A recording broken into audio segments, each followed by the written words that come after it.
down one. Go for a steal first? Yeah, go for a steal, see if they can get a quick trap. Kentucky's not that sure-handed. They'll have a big guy handling the ball, probably Oway or Robinson. Again, Kentucky playing without its two top point guards in this game, and they've missed them. They sure have. Well, they put Trent Noah into the game, a freshman. He has yet to shoot a free throw this year. So we'll see who Tennessee has decided to foul. 74-73, 28.6 seconds remaining. Brea to throw it inbounds, and Phillips will guard the inbounds. 74-73, Wildcats. Everybody up and cheering. Brea runs the baseline. They get it inbounds to Robinson. Robinson breaks the trap, and a foul's going to be called at midcourt. And the foul's going to be on Meshack, a push from behind. Oh, wait, what's he done tonight? 2 for 5. He's missed a few. He'll have 2 shots.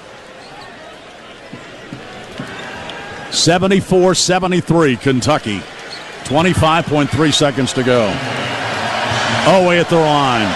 76% free throw shooter. Oway.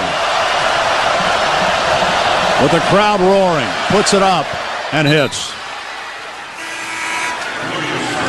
Now this is the big one. Could give Kentucky a 3-point lead. 25.3 seconds remaining. Oway. Veteran player for the Cats.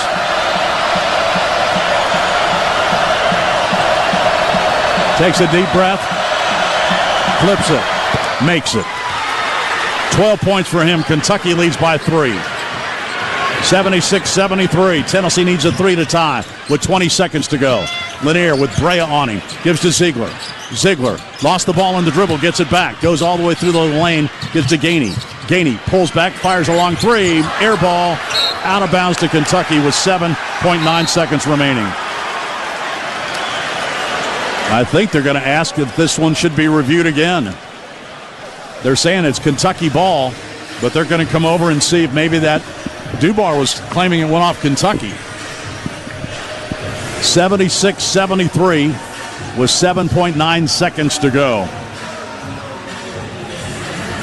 I'd like to see it. Here's a replay. Here's a replay. As Tennessee worked it out, Ziegler got the ball in the corner to Gainey. Gainey had a good look. A step back, and he missed everything. And then Dubar was battling with Williams.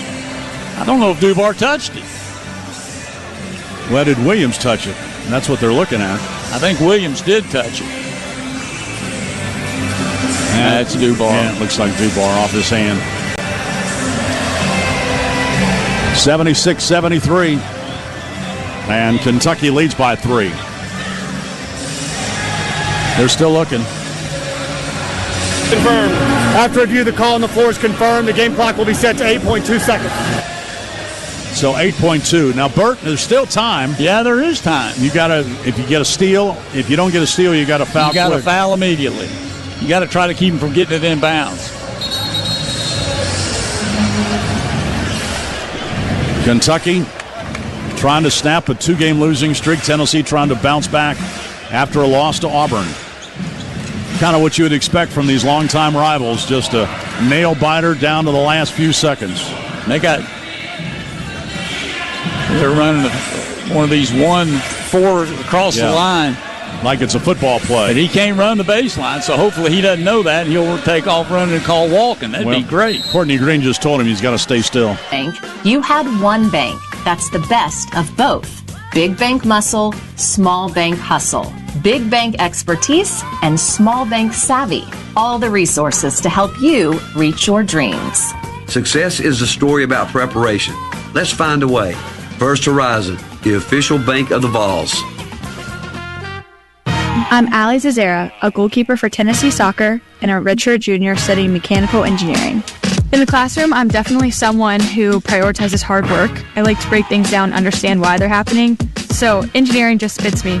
Being a volunteer has opened my eyes to realize that there's so much more beyond just me.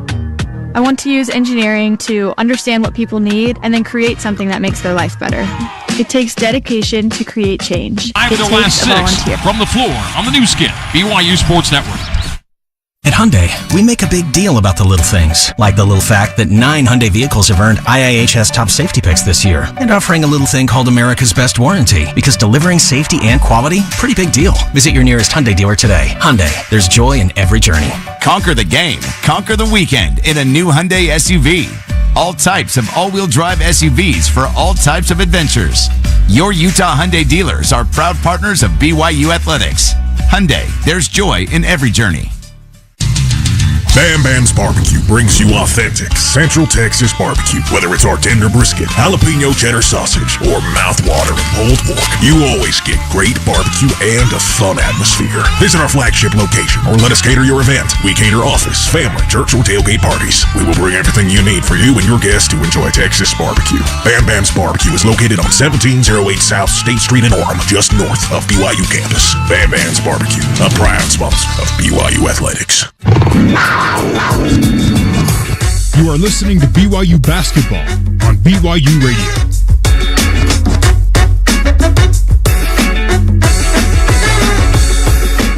Go find a stream, a forest, a cliff, a canyon, a meadow, beach. Just be there, present. No obligation, no pressure, no ticking clock. As perfect as that may sound, few of us permit ourselves the chance. We're modern, busy, and connected. Jared Anderson found that his mental health utterly depends on wonder and whimsy in the presence of nature. He speaks about it from the heart on the latest episode of the Constant Wonder podcast.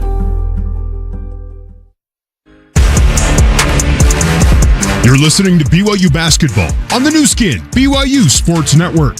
Here's Jason Shepard with a scoreboard update. Elsewhere in the Big 12 tonight, Kansas in trouble once again. UCF leading in Lawrence 57-53, under 15 minutes to go in the second half. Also in Boulder, Arizona State with the lead over Colorado 17-9, 9 minutes to go in the first half. Let's get you back over to the Utah Ice Center's courtside seats at the Marriott Center and rejoin the voice of the Cougars, Greg Wrubell. Thank you, Shep. Cougar fans, score big for game day meals at Smith's with savings beyond low prices, including digital coupons worth over $600 each week. Smith's, fresh for everyone. BYU, after a 15 3-point night against Cincinnati on Saturday, opens up red hot from the arc again. 3 for 7 from deep are the Cougs against the Baylor Bears in taking a 19-11 lead early here at the Marriott Center. Yeah, how about Cannon hitting a couple threes? And I really like that second one, Greg, because Diego had taken a long three, and it was Cannon's hustle that got BYU the offensive rebound. I like to see him rewarded as he then leaked to the corner. They found him, and he knocked down another one. It's good to see good things happening for him. I think he can get his confidence back. He can really help this team. We come back in 12:29 to play until halftime, and BYU with a game-high lead of 8. At 19-11, Baylor's large lead 3 at 6-3. And then the Cougars got turned on. Greg Wrubell, Mark Durant, courtside. Also courtside, Kalani Sitake, head coach of the BYU football Cougars, checking out the Cougar Hoopsters. Baylor basketball as we come back in. Is there a more likable guy in the world than Kalani? I don't think so. Robert Wright starts at left wing to Celestine. Celestine for 3, and that is the third triple for the Bears, equaling BYU from the arc. Jalen Celestine, a 39% three-point shooter, knocks down the deep bomb left wing, 19-14. Baylor answering every long shot from the Cougs. Richie Saunders cut off on the baseline drive right side. Top side to Dawson Baker. Dawson, crossover. The fans ooh and ah. Dawson Baker, shot maker, left elbow jumper. He's at it again, 21-14, the BYU lead. We got Ojanwuna switched on him. He knew that his quickness could beat Ojanwuna, able to step back for a 15-foot jumper. Robert Wright, slow bounce out front, right wing Edgecombe. Edgecombe, high to Celestine, return to Edgecombe, 30 feet away on the right side. 11:35 to go till halftime. Cougs up 21-14. BYU shooting 53% field, 43% arc. Jaden Nunn into Dallin Hall. Turnaround in the left block, out to Celestine, shot clock violation. And turnover, Baylor, turnover number 4 to BYU's 2. That was Dallin Hall that said, "None, you ain't got none." And Nunn was trying to get a shot. He couldn't get it, so he had to bail out, and it was too late. Dallin second to none defensively on that sequence. Dallin will now take it into forecourt. Yegor's on the bench for BYU. Hall, Saunders, Catchings, Baker, Traore. Kevin Young calling a play. Yeah, Baylor had switched to a 1-3-1 here, so they're setting up his own play. Ritchie, right wing Hall. Dallin runs Nunn into his screen. Baseline foray for Baker. The baseline pass is rescued by Saunders, left wing. Catchings for three! Cannon Catchings! 3 for 3 from 3! And the Cougs are up 10 for the first time tonight. 24-14. An errant pass rescued by Saunders. A quick pass to Cannon for the triple. I'm catching a fever, and man, he's bringing it tonight. He's on fire. Ojanwuna, straight away Edgecombe. Cut off in the paint. Straight away Nunn. Step back three over Hall. Heavy rebound. Cannon Catchings high to bring it down. Very active. What a first half for Cannon. 9 points in 4 minutes, and that rebound. Traore hands to Ritchie for three. That's strong. BYU now 4 for 9 from the three-point line. That would have sent this place into a frenzy. Transition triple Celestine. That's heavy. Rebound collected on the baseline by Ojanwuna, who throws off of Dawson Baker. It'll stay Baylor basketball. 10:07 to go till halftime. What a first half this has been. Very exciting. Back and forth. Lots of three-point shots in the air and through the hoop. BYU 24, Baylor 14. 19-second shot clock for the Bears. BYU 4 for 9 from 3. Baylor 3 for 8. And Ritchie, who's been a 50% shooter in conference, has missed his two, but BYU still shooting high number. Saunders has a seat. Baylor in forecourt. Cycle to the left corner, Jaden Nunn. Robert Wright on the angle left. Whips it to Celestine for a three. Good again, Jalen Celestine. He's got 6. Edgecombe 2 threes. Celestine 2 threes.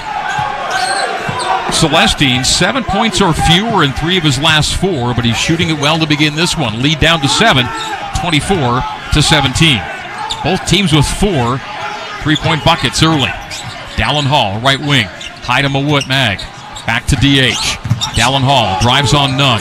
Now between the rings, Dallin Hall has Wright on the switch. Will drive and kick Dawson Baker right corner. He gets to 10 feet. Floater again. Dawson Baker. Let Dawson bake. 26-17. BYU by 9. And Dawson Baker so sharp in the mid-range. That is a tough shot. That floater has to have such good touch, and he treats it like a layup. Robert Wright the third up top. Wright will dive it low. Scoop it up and scored at the rim. Robert Wright the third. What a move. Good basketball right now. 26-19. BYU lead down to 7. Traore straight away. He's open at the top of the key. Bounces to the right, gives to Baker. Baker Hall, stripe extended right side. Got to go to Foose. Dawson terminates, high to Baker. Down to a 12-second shot clock. Return to Hall, low to Foose. Got a half seal. A half double comes to Foose. Out to Hall. Hall. Penetration. Dish off to Foose. Up and in. The assist to Dallin Hall. And Foose converts at the rim. 28-19. BYU back up 9. But Baylor doing an excellent job answering every time down. 8:29 to play until halftime. Robert Wright the third out front. Celestine. The handoff to Nunn. Now Wright straight away. 10-second shot clock. 9-point lead for BYU. Celestine's been a scoring star, and so too Edgecombe, not surprisingly early. Robert Wright, stutter step, kicked it, and a kick is called. It would have been BYU breaking the other way, but the kick is called with a 2.4-second shot clock. Reset it to 20 and keep Baylor in possession. The ball had been lost. It wasn't kicked to get the steal. It was after the BYU actually had it going that Mawut actually hit off his shin. Catchings has a seat to the applause of the crowd. Fousseyni Traore, by the way, with that last make, moves ahead of Gary Troston to 29th on the Cougar all-time scoring list. Edgecombe nearly traveled to the free throw line. Kicks out to Wright with a 10-second shot clock. Crossing over his right, and then he's fouled by Dallin Hall. It'll be an on-the-floor foul, number 3 on BYU. 8:01 to play until halftime. Baylor will stay in possession as Keba Keita is waved in, and Fousseyni Traore is waved out on 2 points in 4 minutes. BYU 28, Baylor 19. Cougs shooting 58% from the field to Baylor's 44. Baseline send in right to the right of the Baylor bucket.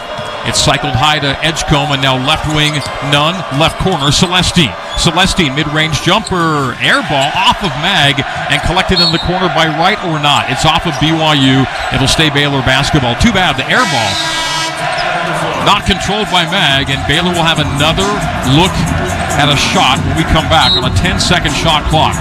Under 8-minute media timeout at 7:51 to play until halftime. It is BYU 28, Baylor 19 on the new skin, BYU Sports Network. Thank you for voting Dexter Law Utah Valley's best law firm for the 13th year. Since 1995, we have helped thousands of Utahns who've been injured in car accidents. Life is difficult enough without dealing with the pain and suffering caused by others. Our team can shoulder your burdens and fight your battles while you focus on getting back on your feet. If you'd like to schedule a no-obligation consultation, you can learn more at dexterlaw.com. Hey there, power packing road trip couple. Do you need all that stuff on a 2-date trip? Probably not. But don't let that stop you. Storage capacity ain't nothing but a number. We salute your dedication to getting the most out of your car by cramming the most you can into it. And when it's time for just a little more trunk space, check out the thousands of SUVs we've packed onto kengarf.com. Hey, we hear you. If a hotel has a 5-star rating, you know it must be a good place to stay. The same is true for a restaurant.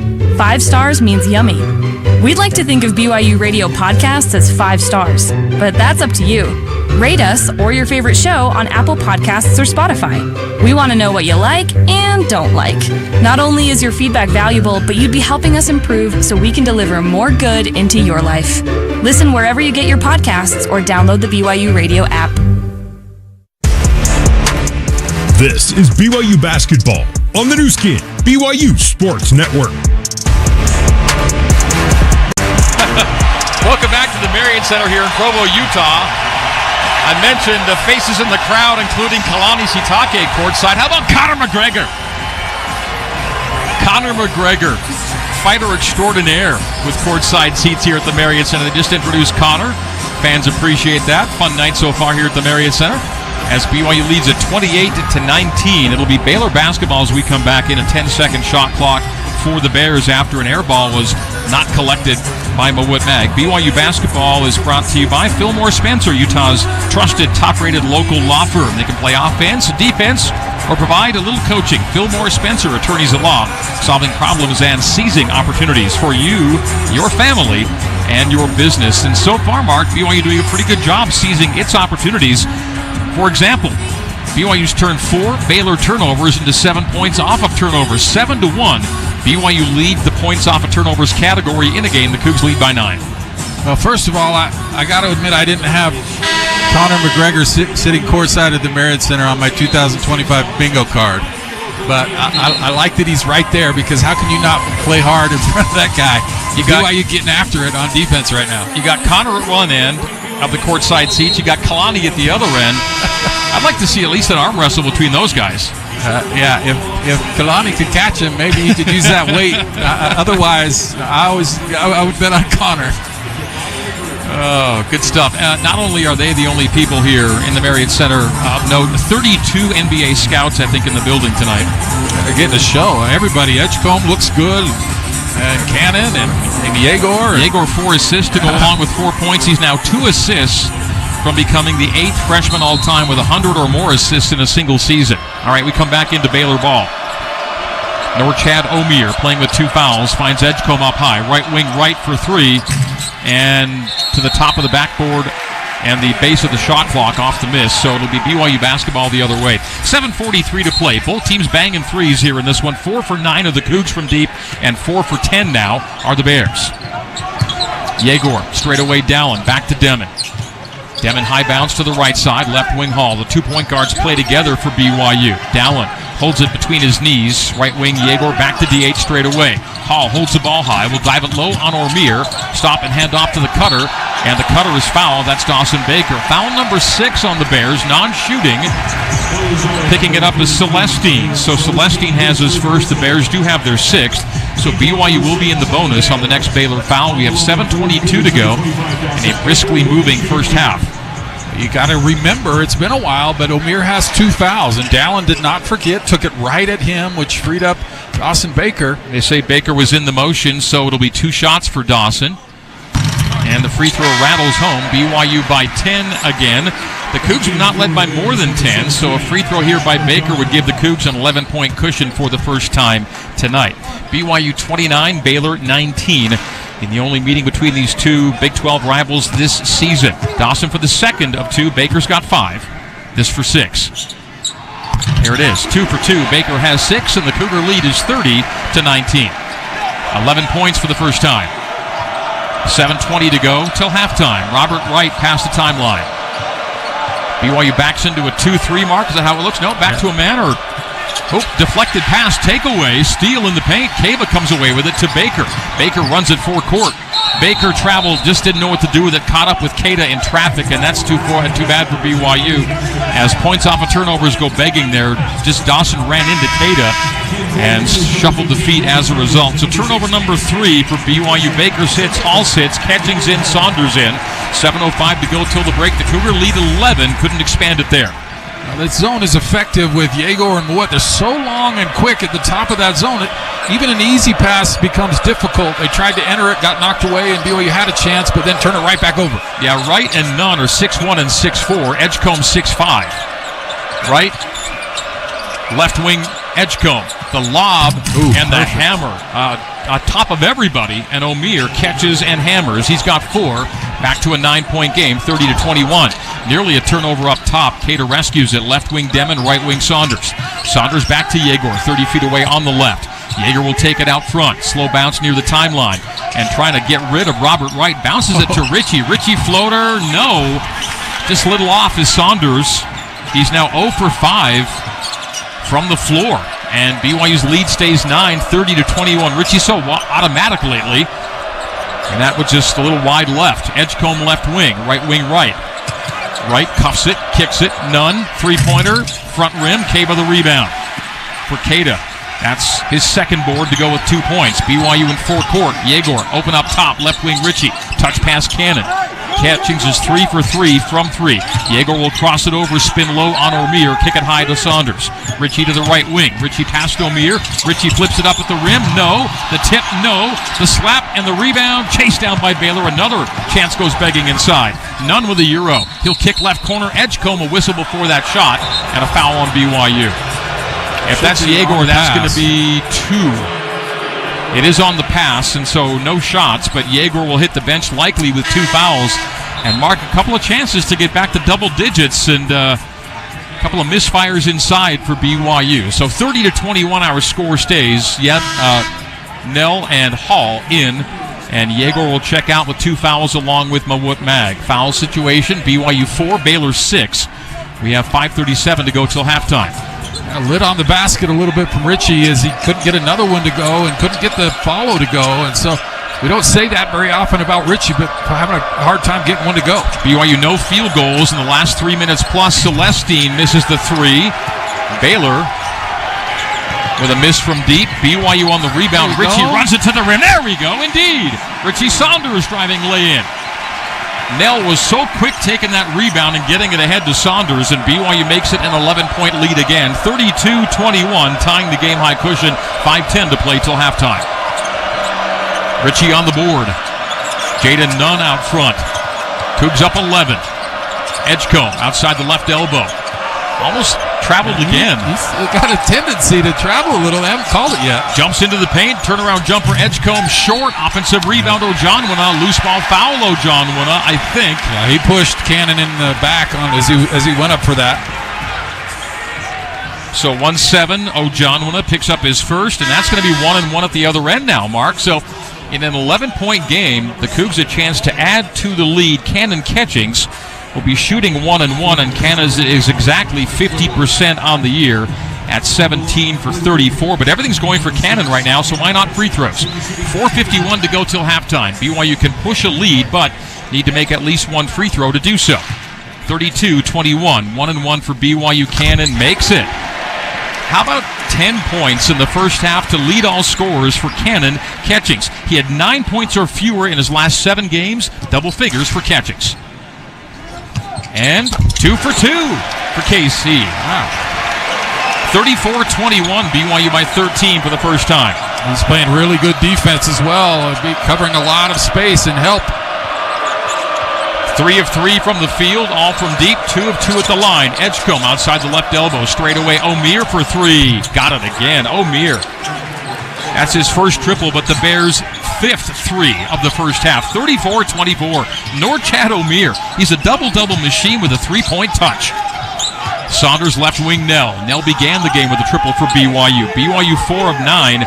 Baylor 5 for 13 from deep. 4:15 to go till halftime. Hall in the corner catchings. Return to Dallin on the Marriott Center logo. 30 feet away right side. Down to a 5-second shot clock. Dallin has O'Meara on the switch. He'll dive low on him. Reverse lay it. Good! Beautiful. Around O'Meara. And the score for Dallin Hall. Let's call that a Zions Bank shot of the game. Brought to you by Zions Bank. For 150 years of helping you succeed, Zions Bank is for you. Dallin Hall puts BYU up a dozen. 36-24. And a euro to the lane and then up and in at the rim for BJ Edgecombe to answer quickly. He's got 8. And 36-26, back to 10. Dallin to the bump. Offensive foul, timeout on the floor. BYU turns it over. It's Keba Keita picking it up. It'll be Baylor basketball looking to cut into a 10-point BYU lead after this. BYU 36, Baylor 26. Bears basketball next with 3:37 to go till halftime on the new skin, BYU Sports Network. Attention BYU students, parents, and faculty. Did you know Quick Quack Car Wash is a proud sponsor of your BYU Cougars? That's right. When we're not keeping cars clean, we're painting our faces and rooting for the Cougs, just like you. Our wash packages will get you soaped, shined, protected, and ready for game day. Plus, our In-Wash Light Show, seasonal scented washes, and projector experience will keep you feeling great after a big win all week long. Stop in today to get the best clean your car can be with Quick Quack Car Wash, the official wash of BYU Athletics. Rise and shout, day in and day out, with an official BYU card exclusively at Mountain America Credit Union. Get it as debit or credit and in 2 designs. Enjoy more rewards and lower rates. Show that you are loyal, strong, and true. Get the BYU card made for you only at Mountain America. Apply online at macu.com/GoCougs. Insured by NCUA. Membership required based on eligibility. Loans on approved credit. You are listening to BYU Basketball on BYU Radio.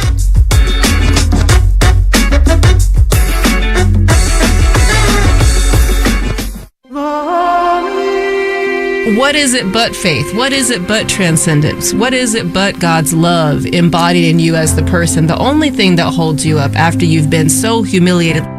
This week, Dr. LaShawn Williams and Pastor Vanetta Golfin Wilkerson join us for a book club discussion of Dr. Martin Luther King's Letter from a Birmingham Jail. Sunday on BYU Radio and the In Good Faith podcast.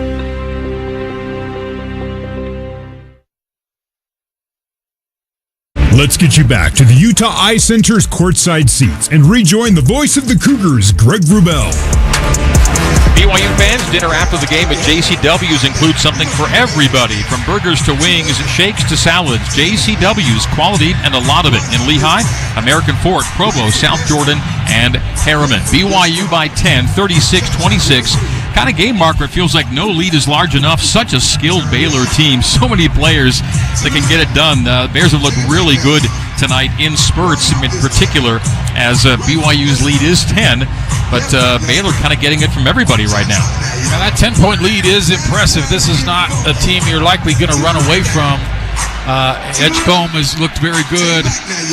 O'Meara and Celestine has hit a couple of threes. They're going to be. They've got enough weapons. They'll be in this game. It's now important for BYU to just keep putting the pressure on and keep shooting well themselves. 57%. I mean, it's a lights-out offensive performance for BYU. Can they keep that up is the question. The only player in double figures right now is Cannon Catchings with 11. It's his 4th game with double figure scoring in the first half of the game, but his first time doing it since Florida A&M back in December. So first league game that Cannon's gone off like this, and that's a really encouraging sign for BYU. Cannon 3 for 3 from 3 with a couple of free throws, 11 points and a rebound in 10 minutes of play. I really like that last move from Dallin Hall. I want to see more of that. Take it to the basket. He had O'Meara on him and went underneath, used the rim to shield the block. As we come back in Baylor basketball after a BYU turnover on an offensive foul before the timeout. 3:29 to go till halftime. O'Meara outside the right junction, guarded by Keba Keita. One-on-one into the paint on Keita. Sends high to none for three. Knocks it down. Baylor is hanging in this game on three-point shots. 6 threes and 4 twos right now. 36-29. BYU's large lead 13. It's down to 7. Baylor lighting it up from deep. 6 for 14 from the three-point line. Keba releases to Hall up high. BYU looking to answer here. Nell looking to rip on O'Meara. Finds Hall up high. Return to Trevin. Ball fakes it. Stops at the free throw line. Leans in. Offensive foul again. Or 3 seconds. 3-second turnover. BYU has had a few shaky ends to first half's mark, and we're seeing right now a lead slipping late in the first half. 2:51 to play till the break. 36-29. Coug lead down to 7. Baylor 6 of 14 from deep. 5 for 11 inside the three-point line. Edgecombe on the arc left. Stripe extended. Left corner. Back to Edgecombe on the wing. Steps into a three. Heavy on it. Rebound. Baylor. Dive low. Celestine missed. Put back by O'Meara. Foul on the floor. Or was it on the putback by Celestine? If so, it'll be shots. That'll be Saunders, and 2 shots for Baylor. Ball laying there, and BYU could not squeeze it, Mark, and it may turn into Baylor points. Pretty good defense, actually, from Richie to force the miss, but they whistle him for it. Crowd doesn't like it. Celestine, 93% free throw shooter at 14 for 15 on the year. 14 for 16 on the year. Misses the first. 36-29, the BYU lead 7. We just need someone to make a bucket at the other end here and settle BYU back in. Big crowd on hand here at the Marriott Center for BYU and Baylor. Cougs 7th nationally in attendance per game coming into tonight. 2nd for Celestine. 1 for 2 on the trip. So Baylor's only shot 4 free throws, 2 for 4. BYU 6 for 6. Ojonwuna in for Jalen Celestine. Cougar lineup. Hall, Saunders, Nell, Mag, and Keita. Dallin into forecourt, right side to Richie. Saunders 4 points on 1 for 7 with a couple of free throws. Dallin Hall on the angle left. 12-second shot clock. Richie open for 3. Will drive Ojonwuna instead. Get right to the rim. And a little reverse lay-in for Richie Saunders as he makes it a 9, making an 8-point lead for BYU. 38-30. Saunders has 6. He split 2 defenders and really just kind of hunkered down, got that ball through, and then it was all clear. Turnover, 2-on-1 the other way. Nell ahead to Hall. Dallin stripped, and Baylor takes it away. Another transition opportunity for BYU goes begging as Robert Wright straight away to O'Meara. And the trailer now Edgecombe. BYU's had a real tough time on the odd number situations of late. Yeah, Dallin tried to take it, could have just dumped it off, and no whistle there. Crowd not happy after the foul on Richie last time down. Now the Cougs looking for a stop here with 90 seconds to go. Ojonwuna dives into Keita. Jump hook over Keita. Good. And who do they call for a foul? They're going to call this on Trevin. He's on his back. Oh, they're going to get O'Meara. If they got O'Meara, that's 3. It is. No, they're going to keep it. Are they going to keep it Baylor ball and call Nell? They are. Wow. And say it's foul number 6. Non-shooting. And Baylor does make the bucket to make it 38-32. This is a tough stretch for BYU. Mark a 2-on-1 to make it a 10-point game. BYU can't convert on the strip, and then Baylor scores and a foul on the defending play at the other end. Right now the score is 38-32, and the play is under review. Really unfortunate stretch here for the Cougs in the final 90 seconds of the first half. There's no way they can call this on Trevin as he was pushed to the floor, maybe holding on for dear life.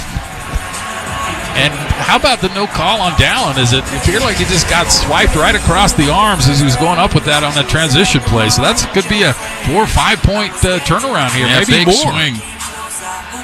But when John traveled, he slid. I mean, they may not want to look at this replay too much because they're seeing a lot of things maybe should have called. 3-on-1s and 2-on-1s have not been BYU's friend of late. Crazy. They get the great turnover. They have a 2-on-1 and What you're trying to do when you got numbers is you take it until that defender comes to you, then you give it up. You don't keep going once the defender comes to you. Even if it was a foul, it was not a good decision from Downey. Just drop it off, and you got a wide open layup. Now BYU's been not been doing a lot of the giving it up part in the odd number situations. 38-32, Baylor hanging right in this game. BYU got out to a 13-point lead at 34-21. Since then, it's 11-4 the other way. I'm still not sure who they called the foul on. I thought it was Omier for his third. It appeared that Kissinger was pointing the BYU direction as if BYU would be coming the other way, but then it didn't look that way as he came to the scorer's table. This with 1:23 to play until halftime. BYU 38 and Baylor 32, and they are still at the video monitor reviewing the previous sequence that includes Ojanwa jump hooking over Keita and Nell getting tied up with Omier beneath the bucket. And it looked like Omier just shoved Nell down. Could they be looking to see if the foul happened before the shot? Because the shot went in. Right. Maybe if it happened before, you take it away. So now it's a long officials conference between Tony Padilla, Marcus Pettigrew, and Kip Kissinger. Padilla and Kissinger were the officials at the monitor. And regardless of the outcome here, we should get an announcement of the decision. And I think Kip Kissinger will be the man on the mic. Here we go. He's not made the announcement yet. Here it comes. Good. Okay, after review, the foul is confirmed on the floor on 15 green. The bucket is good. 21 will shoot for BYU, 1-1 at the other end. All right, so that's right. It is Omier. Omier picking up his third foul, which is the headline here. And now Trevin Nell, these become pretty important free throws, Mark, I think. It's foul number 8, so it's 1-1. Cannon Catchings did his job a short time ago, making both ends. And with the lead slipping a bit here, Trevin has a chance to make it an 8-point game with the clock stopped here at 1:23 to go till halftime. Big free throws. Yeah, big front end for Trevin. BYU has not missed 6 for 6 with the free throw line. So Nell, 1 and 1. Made it. BYU's perfect at the line, 7 for 7. Nell with now 6 points. And the lead is 7, 39-32. Mihailo Boskovic has checked in for BYU, second for Trev. And, first miss of the night for BYU, and then a loose ball foul on BYU, and now it's 1-1 at the other end. Should have been 2 points for BYU. It ends up 1 and coming 2 the other way. Well, that's a tough one. Richie trying to see the ball hung up there forever, so Richie tried to come underneath and swat it away, but he doesn't like it. He'll sit with 2. Now looking at a potential 5-point game here after BYU got up 13. We had a lot of a low whistle count until these last couple minutes. Edgecombe's the shooter, 77%. He's a 1-1 and swishes that one. He's got 9 to lead the Bears. So BYU looking to make it a 8-point lead in Baylor basketball. Now it could be 5. 2 for 2 for Edgecombe. He's got 10 here in the first half, and BYU's lead is down to 5. 39-34, 1:15 to play till the break. 13-5, Baylor spurt. Trevin Nell on the angle left. Omier's on the bench with those 3 fouls, by the way. Catchings out front. Catchings. Stutter step back 3. Again. Wow. They're calling it a 2. For the time being, a long 2. 41-34. BYU by 7. Catchings foot on the line. 45 seconds to go till halftime, but Cannon Catchings is perfect. 4 for 4 from the field, 3 for 3 from 3, 2 for 2 from the stripe, 13 for Cannon. Edgecombe runs it to the rim, missed it at the rim, loose, and Mawut on the rebound. And what do we have? Ojanwana's called for a hold behind the play, and Ojanwana's going to pick up his second, and that will be another 1-1 for BYU. So 3 consecutive front-end situations. Now, are they going to look at that catching step back? I think Kip thinks he got a good enough look at it to call it a 2 and keep it a 2. So 33.1 to play until halftime. Ojanwana picks up his second. Omier's already got his third.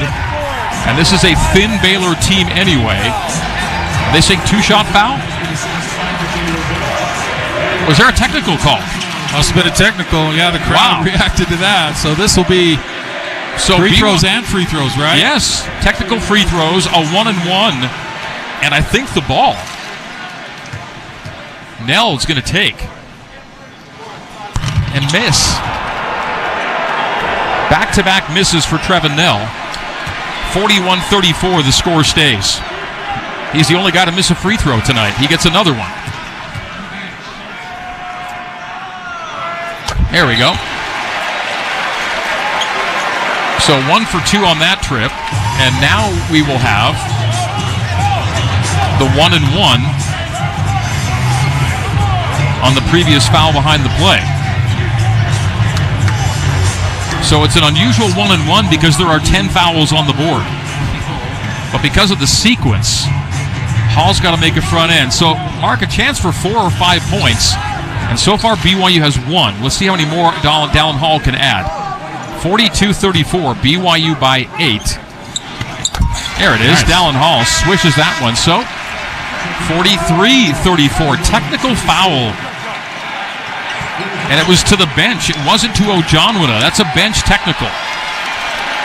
This for a 10-point lead, Mark, with 33 seconds to go till halftime. 43-34, Dallin for the second of 2 to make it 10. Does so. Wow. Cougs up, double figures. Baylor can play for close to a final shot. There's a 3-second separation between game clock and shot clock. BYU will lead at halftime. It's 44-34. Cougs with the lead. Edgecombe 30 feet away right side. Trey Stewart's in the game defensively for BYU. He operates at the top of the 2-3 with Mawut Mag. Down to a 13-second shot clock, a 16-second game clock. Baylor's going to try and hold for close to a final shot. Slow bounce for Robert Wright out front. Mawut closes out. Wright will drive. Spin into the alley. Right to the rim. Lays it up and in. With 3 seconds and with 2 and with 1 from backcourt, Dallin Hall. Almost got it, but Baylor converts on the final possession of the first half to make it an 8-point game. Once he got Mawut closing out, it was too easy for Robert Wright. Blew past Mawut, right to the rim, up and in. 44-36, the BYU lead 8 at the break on the new skin, BYU Sports Network. The power of we believes in you. It advocates for you. It completes your circle. It makes sure you have the strongest circle possible. And with Intermountain Health in yours, you'll always have the care you need to live the healthiest life possible. That's the power of we. Intermountain Health.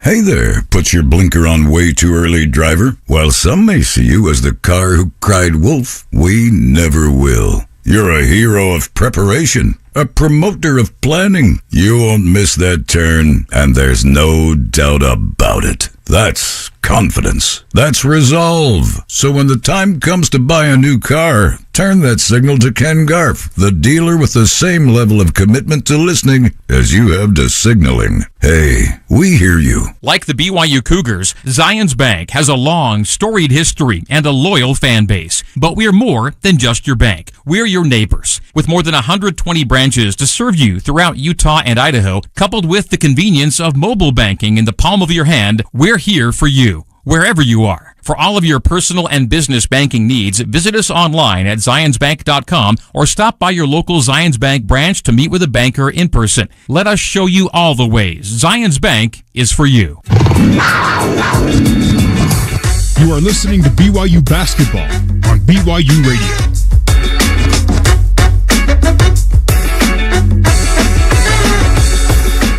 Meet Julie Rose. I think we tend to think that feeling challenged is always a negative thing. And I have come to believe through my work on Top of Mind, the feeling challenged presents an opportunity to go through a door. We can end up in a place that truly is exhilarating. The clarity of having recognized this is something I never considered before. It challenged me. And now I'm more clear about my own views and therefore more confident. That is what I hope listeners experience when they come to Top of Mind. Listen to Top of Mind wherever you get your podcasts. The first half is complete. You're tuned to Cougar Halftime Live. Let's join your host, Jason Shepard. BYU had its largest lead of 13 at the break. They lead Baylor by 8, 44-36. Before we go any further, though, let's pause 10 seconds for station identification on the new skin, BYU Sports Network. This is BYU Radio on KBYU FM HD2 Provo. You are listening to BYU Basketball on BYU Radio.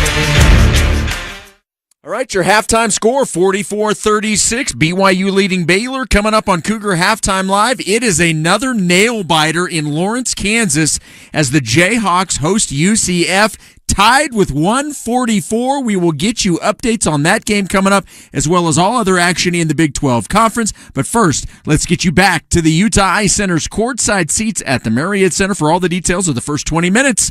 Let's rejoin Mark Durant and the voice of the Cougars, Greg Wrubell. Thank you, Jason. BYU 44, Baylor 36 at the break. BYU blistering again from the field. 60% shooting, 44% from the three-point line, 83% from the stripe at 10 for 12. Baylor hanging in on 45% field, 40% three-point shooting. In fact, those threes really keeping Baylor in the mix. 4 of 6 on the free throws, 67%. BYU out-rebounds Baylor 15-12. Cougs 8 assists on 15 makes, 8 assists to 6 turnovers. Baylor 8 assists on 13 makes, 8 assists and 6 turnovers. Points off of turnovers, Baylor by 2 at 9-7. But at what point, it was BYU 7-1 in points off of turnovers. So the last 8 points off of giveaways were scored by the Bears in the first half. Second chance points, Bears by 2, 9-7. Bench points big to BYU thanks to Cannon Catchings, 25-7. Paint points, BYU 16-14. Fast break, BYU 6-0. BYU led for 17 of the first half's 20 minutes. BYU led by Cannon Catchings, 13 points. 4-4 from the field, 3-for-3 from 3, 2-for-2 at the free throw line. Other scores, Nell with 7, 6s for Saunders and Baker, 4s for Hall and Demon, 2s for Traore and Cada. Baylor led by VJ Edgecombs, 10 points. I thought it was a nice half. A lot of guys contributing. Of course, Cannon was terrific, but I also thought Dallin Hall had his best half in a long time. Dawson Baker continues to play well. Trevin.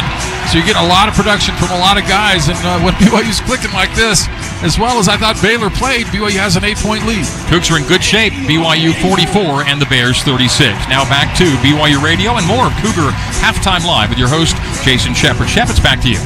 Thank you very much, gentlemen. A very exciting and entertaining first half. And I'll echo what Greg and Mark said. What a first half by Cannon Catchings. Look, we went into this game talking about certainly Yegor Demon and VJ Edgecombe, the top 10 projected lottery picks, and both played very, very well.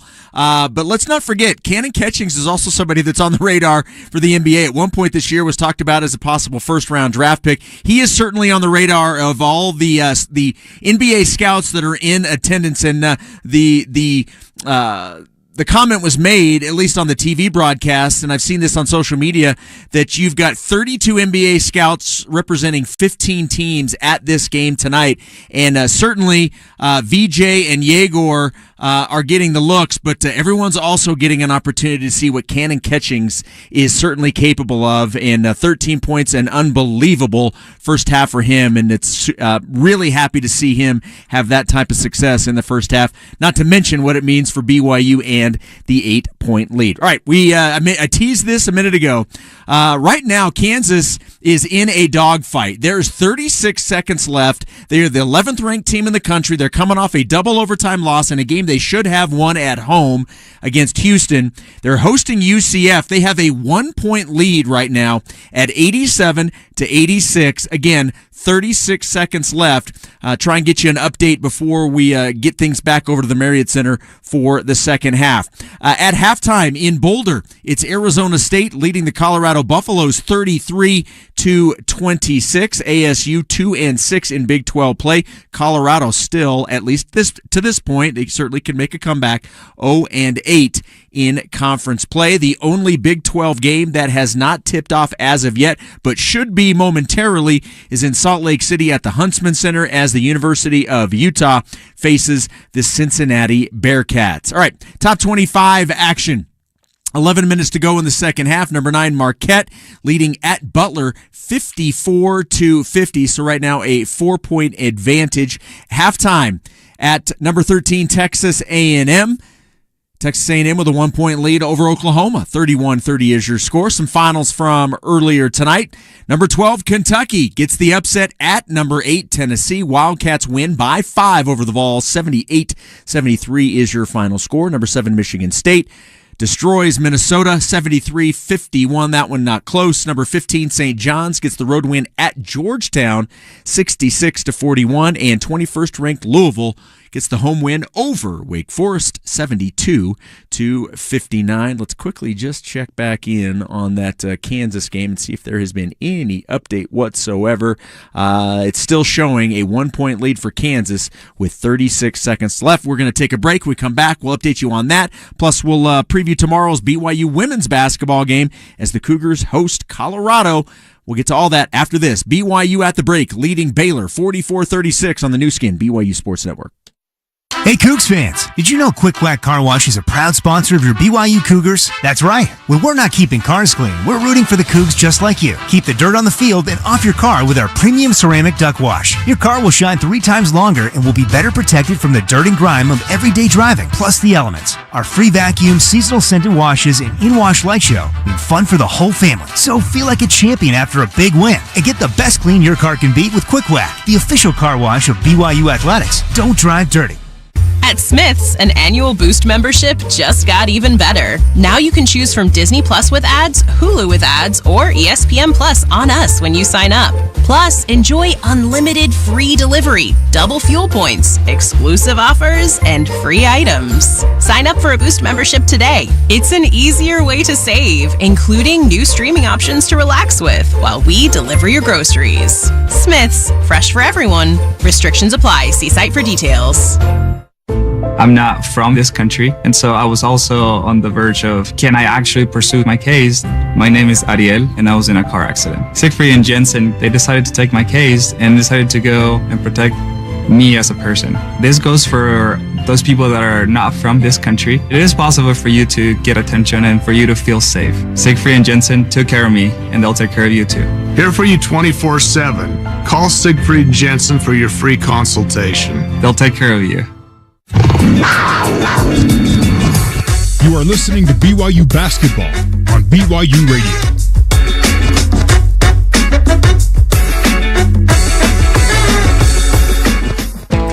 Hi there, it's Paige from Constant Wonder Kids. If you need something to keep your kids entertained as you drive them to soccer practice or make dinner at home, then we have the podcast for you. Each 12 to 15 minute long Constant Wonder Kids episode features incredible stories about the natural world, and new episodes from season 2 drop each Monday. Perfect for curious kids and the adults who love them, you can listen to Constant Wonder Kids on all your favorite streaming platforms. Now back to Cougar Halftime Live with Jason Shepard on the new skin, BYU Sports Network. Getting closer to the start of the second half. Your halftime score, BYU 44, Baylor 36. Both teams on a 2-game win streak. Only one is going to make it to 3 by the end of the night. All right, coming up tomorrow night at the Marriott Center, BYU women's basketball looking to snap a 4-game losing streak. They'll be hosting the Colorado Buffaloes. I'll have the call for you right here on the new skin, BYU Sports Network. We'll get that underway at 7 o'clock Mountain Time over at the Marriott Center. All right, in the NBA, Utah Jazz getting underway in Golden State. Anybody that you would want to tune in to see him play, and that includes Steph Curry, not playing in this game tonight, but the Jazz and Warriors tied at 5. I take that back, Jazz just hit a 3. It's 8-5 Jazz, just underway in Golden State. Elsewhere in the NBA, the Bucks leading at the Trailblazers 12-8. 76ers get the win over the Lakers 118-104, and the Rockets continue to roll. They win in Atlanta 100-96. Checking back in on the Kansas UCF game. 4.6 seconds remaining. Let's update that just to make sure that it is updated. It is now 89-86. Kansas in front with 4.6 seconds left. So UCF's going to have a chance to tie. We will see how that one plays out. All right, after the break, second half action with Greg and Mark. You're listening to BYU Basketball on the new skin, BYU Sports Network. At Intermountain Health, We believe life is a circle. May yours surround you with insight, a healthy perspective, trust, and reassurance. The belief that our differences aren't that different, and compassion just when you need it most. Life is a circle. May yours help you live the healthiest life possible. Intermountain Health. Hi BYU fans, we're Breeze Airways, the official hometown airline of BYU Athletics. Your newest and nicest airline, now offering flights from Provo Airport to San Francisco, San Bernardino, Orange County, Phoenix, or Hartford, in partnership with the San Bernardino International Airport. Breeze can save you some serious time and money, so you can go, see, and do more than ever before. Oh, and we never charge change or cancellation fees. That's pretty nice, huh? The Breeze app or flybreeze.com have all the options to book a trip. Breeze Airways, seriously nice. From business matters to family matters, from legal advice to litigation, Fillmore Spencer is your full-service law firm, headquartered just a mile north of the Marriott Center on University Avenue, with branch offices in Salt Lake and St. George. Top-rated lawyers consistently voted Utah Valley's favorite law firm. With its broad legal expertise, Fillmore Spencer can play offense or defense, and even provide a little coaching.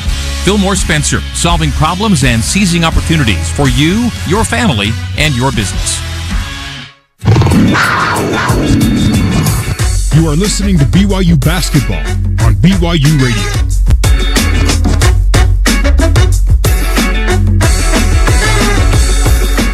How would you describe BYU Radio? Inspiring, Compelling, entertaining, educational, uplifting, unifying. At BYU Radio, we bring together different ideas and beliefs, and people from all walks of life with something to say. We strive to broaden your horizons and excite your imagination. In a culture focused on division, BYU Radio is focused on unification through information. Listen wherever you get your podcasts or download the BYU Radio app. BYU Radio. Together. The second half of BYU Basketball is about to begin. Let's head live to the Utah Eye Center's courtside seats. Alongside Mark Durant, here's the voice of the Cougars, Greg Wrubell, on the new scan, BYU Sports Network. BYU Basketball is brought to you in part by Sierra West Jewelers, the largest dealer in Utah. Lowest prices in 3 stores located across from the malls in Orem, Sandy, and Murray.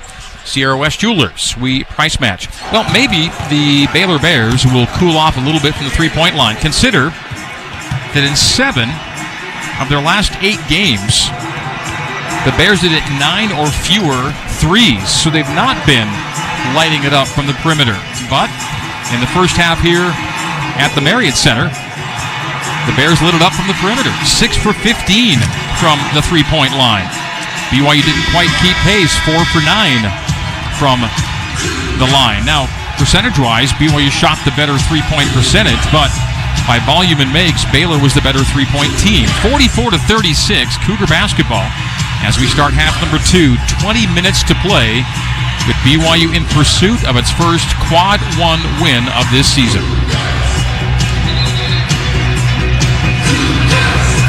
Well, it'll be a question. That was a well-played first half. Both really good offensive teams.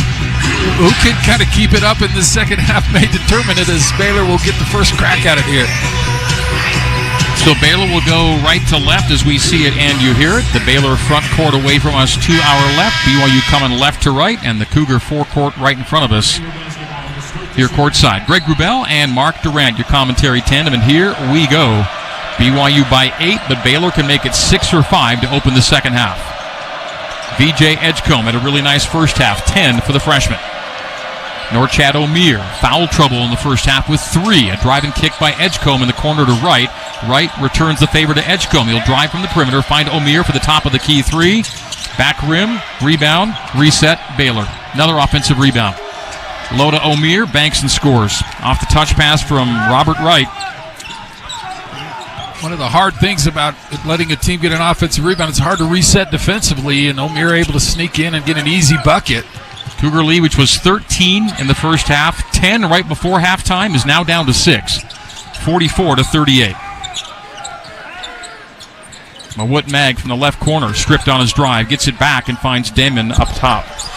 Right wing, Trevin Nell. Nell into the paint with 4 and 3. Fadeaway jumper around and down for Trevin Nell. Makes it an 8-point game, 46-38. So both teams scored twos on their first possessions of half number 2. 1 minute, 10 seconds gone. He's done a nice job when they get a guard switch with Lejonwana to find range. He's just not quick enough to guard Trevin. Both teams shooting it well. BYU 62, Baylor 45%. Right wing to Nunn. Straight away to Wright. Robert Wright III. Elbow jumper over Saunders, heavy right into the hands of O'Meara. 2 offensive rebounds, 2 makes to open half number 2. Norchad O'Meara has 11. Just got rid of Kaba. Drive and score the other way off the window. Richie Saunders answers. And a steal from Richie off the inbound. 48-40. BYU up 8. Chance for an early second half swing off the steal. Yegor, 3-point range right side. Crossover, step back over O'Meara. Good! Yegor Demon! 51-40. Cougs up 11. And it may be a timeout for Scott Drew. What a swing!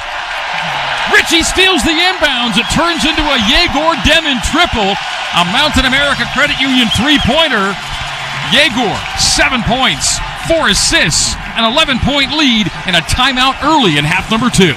Yegor putting on a demonstration of how to hit the three, and reports of his poor shooting have been greatly exaggerated. He knocks that down. That was beautiful. 51-40, BYU leading Baylor. Scott Drew timeout. We're taking it. 17:57 to play here at the Marriott Center. Cougs on top on the new skin, BYU Sports Network. Looking for the perfect place to stay while visiting Provo? We've got you covered at Hyatt Place, located in the heart of downtown Provo. At the Hyatt Place, we understand that every trip has a purpose, and every stay should be an opportunity to recharge and make the next day more successful than the one before. Just like our Cougars never settle for anything but a win, neither do we. You'll see why BYU, fans, and preferred partners stay with us year after year. Hyatt Place Provo, where guests like you are our top priority. Proud sponsor of BYU Athletics. Go Cougs! Rise and shout, day in and day out, with an official BYU card exclusively at Mountain America Credit Union. Get it as debit or credit and in 2 designs. Enjoy more rewards and lower rates. Show that you are loyal, strong, and true. Get the BYU card made for you only at Mountain America. Apply online at macu.com/GoCougs. Insured by NCAA. Membership required based on eligibility. Loans on approved credit. You are listening to BYU Basketball on BYU Radio.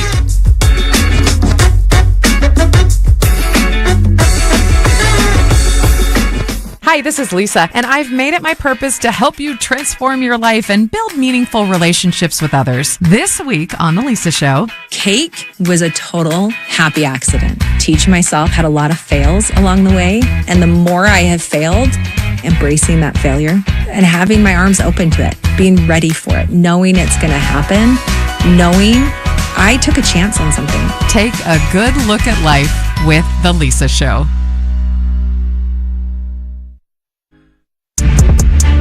Back to Mark Durant and the voice of the Cougars, Greg Wrubell, on the new skin, BYU Sports Network. After a Norchad O'Meara offensive rebound, Stickmack made it a 6-point game at 46-40. We had our All-Pro Capital money moment of the game. Brought to you by All Pro Capital. Put your money to work with smart real estate investments. Visit allprocapital.com for more information. All Pro Capital, celebrating 15 years of creating wealth. And the money moment comes after Baylor makes it a 6-point game. Richie Saunders immediately down the floor. Driving lane, score. Now it's 8. Then he steals the inbounds. Ends up in the hands of Yegor Demon, who swishes a 3 over Norchad O'Meara. A 5-point surge without Baylor touching the ball. And the Cougs go from up 6 to up 11, 51-40, with 17:57 to play here in Provo. That's our All-Pro Capital money moment of the game right there. Now, Richie, a little bit off on his shooting, but he makes a great move to beat the defense. And then kind of trickeration as he made the shot. He looked like he's just going to run backwards. He doubles back, gets the steal, and finds an open shooter. Well, Yegor kind of found his shot himself. A beautiful step back from Yegor, but Richie made it possible. Big play from those two guys. So BYU just 2 points off. It's a game-high lead of 13 right now. BYU could really use a stop and something going the other way. I love how Yegor, your point guard, guards their biggest guy.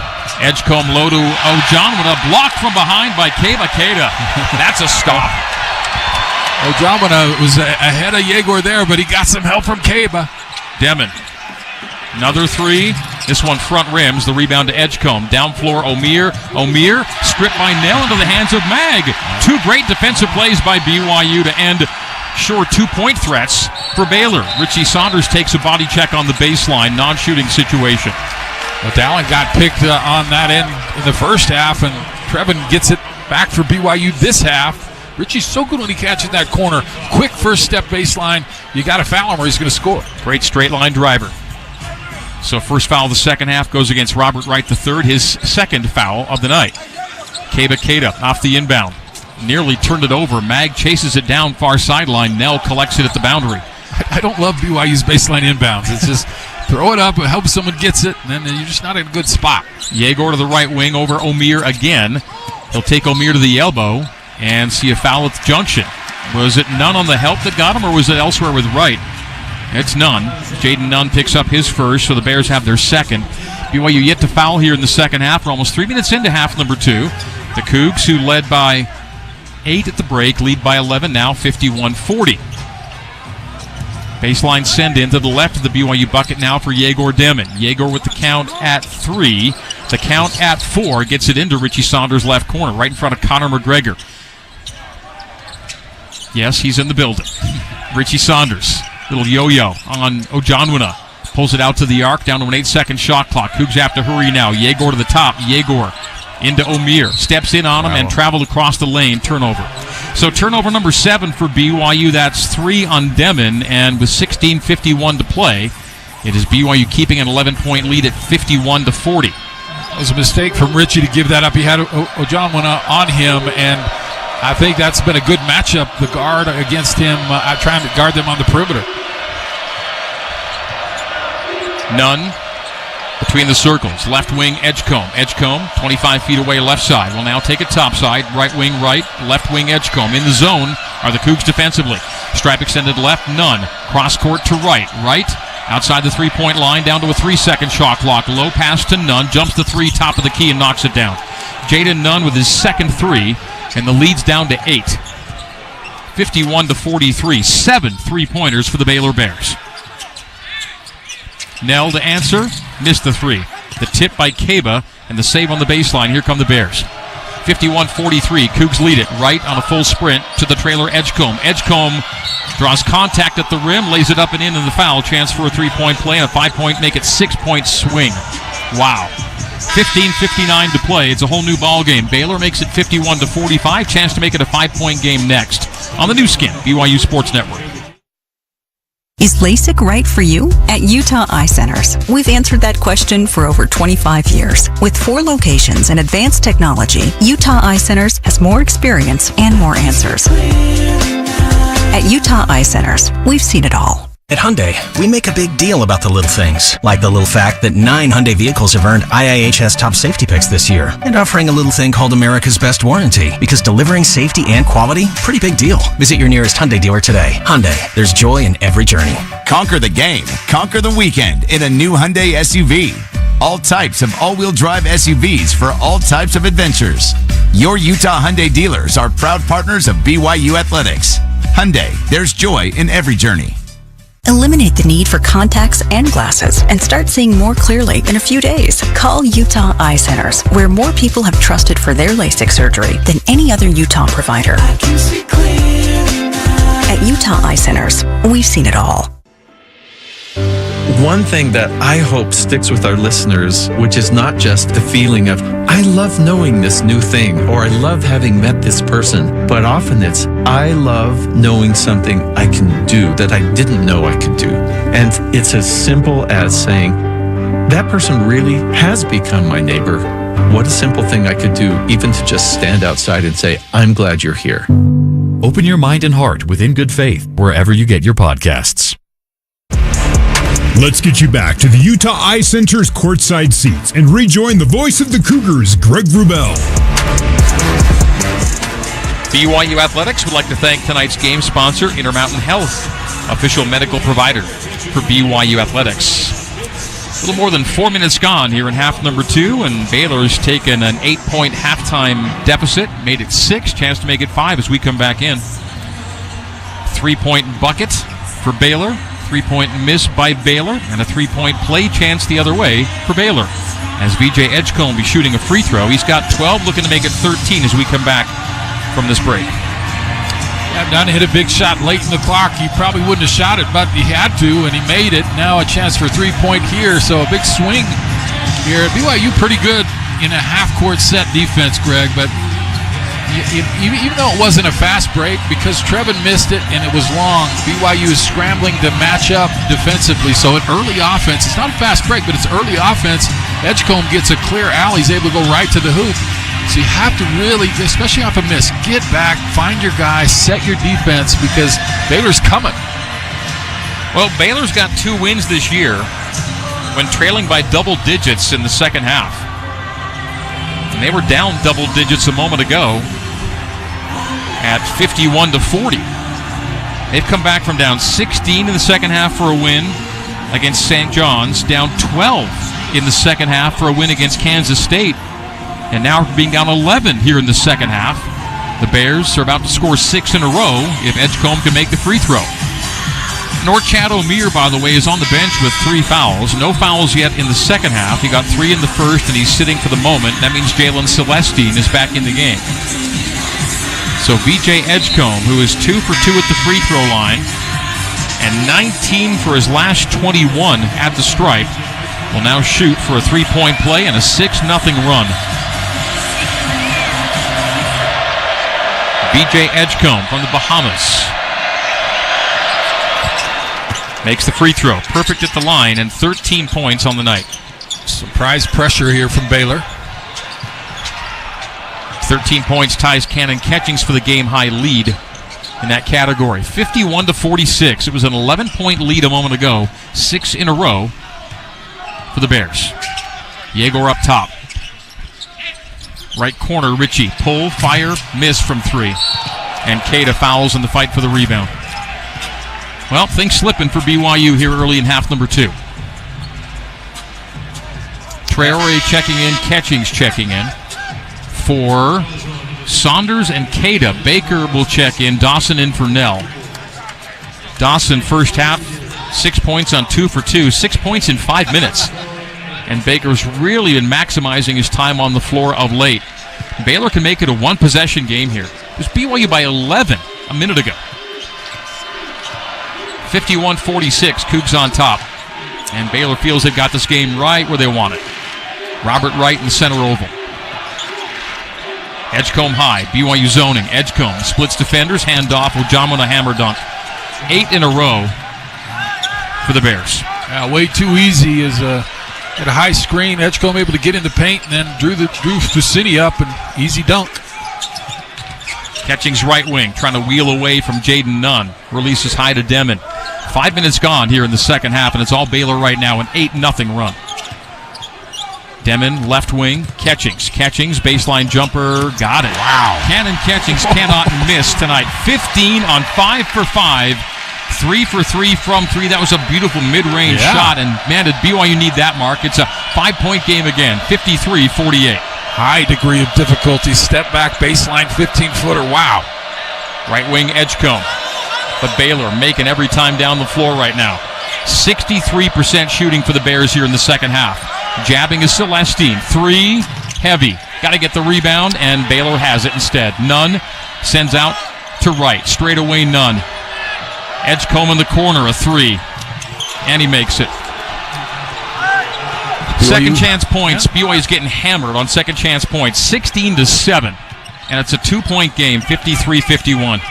That's going to be what costs BYU this game if they do not win it, is second chance points. Baylor is one of the best in the country at just that. Yegor shoving away Ojamwin, elbow jumper, no offensive rebound. Foose puts it on the floor, trying to go back up with it. They triple team, collapse on it. Finds Dawson, huge 3, no! Offensive rebound, Mawut, and on the floor, foul on the Bears. The Cougs will keep possession on the Celestine foul. Baylor has made 4 of its last 5. 60% shooting in the second half. The offensive rebounds, 10-8, and the second chance points, 16-7. You want to be at least 1.2 points for offensive rebound, and Baylor is at 1.6 points per offensive rebound right now. And once they do get an offensive rebound, you have to scramble again to get set defensively, and Dawson was late getting to the corner. Dallin Hall sends to Foose at the free throw line off the inbound. Baker right wing, right corner Hall. 15-second shot clock, 13:45 game clock. It's a 2-point game. The Cougar lead of 11 down to 2. Foose is double teamed. They knock it away. They foul Foose. Who got him this time? It'll be foul number 4. Foul goes to Jason Asamoah, only his second. So 4 fouls for the Bears, 2 for BYU. Bears are red hot and doing some of their best work off of misses. Baker lobs into Foose. Foose outside, now mid-alley right. A back down on the single team. Now comes the double. Squeezes up the jump hook. Kind of a two-hand push jump hook, and it goes for Foose. What a big make there. 55-51. The BYU lead is 4. That was a tough shot as the double was coming. Yes. Foose somehow squeezed it up. BYU really in need of a stop here. And not just one stop, maybe more than one, because offensive rebounds are the Bears' specialty tonight. Celestine shoves away Catchings, drives and bounces right wing to Asamoah. Asamoah lost it on the dribble, but it falls into the hands of Omier, taken away by Dawson Baker. Great steal by the Cougs. Dallin Hall, down floor, Mawut a step, throws it up, and goes! Oh, wave it off! No, they call the foul on the floor. Mawut with a beautiful move to get to the rim. Wow. And they say the foul happened before the shot goes up. That should have been a 3-point play. That's absolutely in the motion. He was tripped as he was going up with it, and it'll be out of bounds. Wave off the bucket. Would have made it a 6-point game with a chance to make it 7. Instead, it's BYU out of bounds. Tony Padilla makes the call, wiping off the basket. Wow. So baseline send in for Dallin Hall. In to Foose in the right block. Sees a double, sees a triple. Baker will cycle Cannon, NBA 3, top of the key. Why not? Why not? Cannon Catchings, 4 for 4 from 3. Catchings makes it a 7-point lead, 58-51. The perfect night continues for Cannon Catchings. Cannon fire, top of the key. 12:30 to go. 58-51, 5-0 surge for BYU. I'll have what he's having, man. He's just been on one tonight. Catchings 3 off his career high. Edgecombe, runner at the rim, up and in. Edgecombe scores it to answer. He's got 15. What a great shot that was. And now what do we have? Delay warning on Norchad Omier off the make from Edgecombe. To a 5-point game, 58-53. What a response from the Bears. It's an entertaining game. The Cougs were surging back in front with 5 in a row.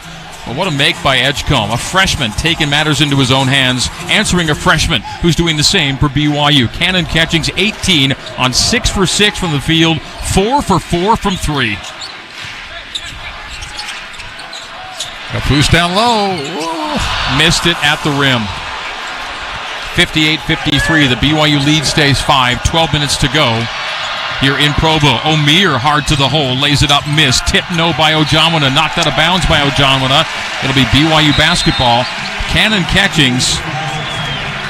1 off his career high of 5 threes. He has 4 tonight. We go to a timeout on the floor. Mark, am I right? Is it BYU ball after this? BYU ball, absolutely. All right, 11:54 to play in Provo. It's a wild one. Cougs 58 and the Bears of Baylor 53 on the new skin, BYU Sports Network.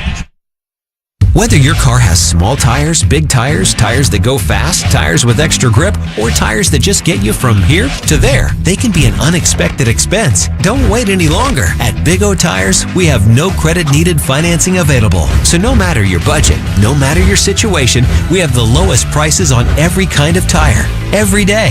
With multiple lending partners, our financing is tailored to you. Don't wait another day. Take advantage of our no credit needed financing, only at Big O Tires. When you need mealtime inspiration, it's worth shopping Smith's for thousands of appetizing ingredients that inspire countless mouth-watering meals. And no matter what tasty choice you make, you'll enjoy our everyday low prices. Plus, extra ways to save, like digital coupons worth over $600 each week and up to $1 off per gallon at the pump with points. So you can get big flavors and big savings. Smith's, fresh for everyone. Fuel restrictions apply. You are listening to BYU Basketball on BYU Radio.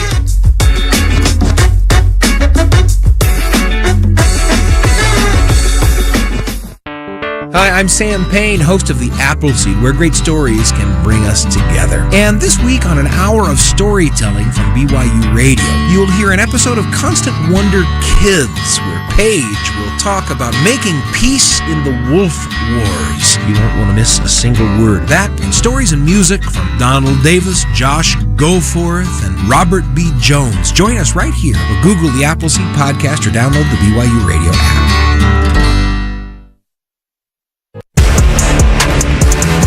You're listening to BYU Basketball on the new skin, BYU Sports Network. Here's Jason Shepard with a scoreboard update.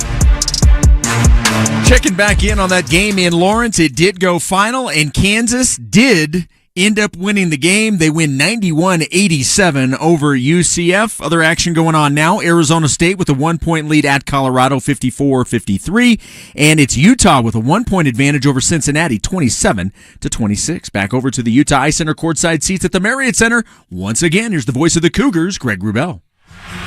Thanks, Shep. Baylor down to a 7-man team again. They only played 7 on Saturday in Salt Lake, won that game, playing only 7 tonight, hanging in this game, down 5 to BYU, 58-53. BYU fans, when you hear the crash, think of Jones Paint and Glass. Visit jonespg.com to find a location near you. BYU shooting 57% for the game. Baylor shooting 49% for the contest. BYU from 3, 40%. Baylor from 3, 42%. Both teams making their free throws. Both teams even in rebounds. What a game. 5-point game as we're under 12 to go here in Provo. 11:54 to play. Conor McGregor taking a picture with Kalani Sitake courtside, because that's going to happen here at the Marriott Center.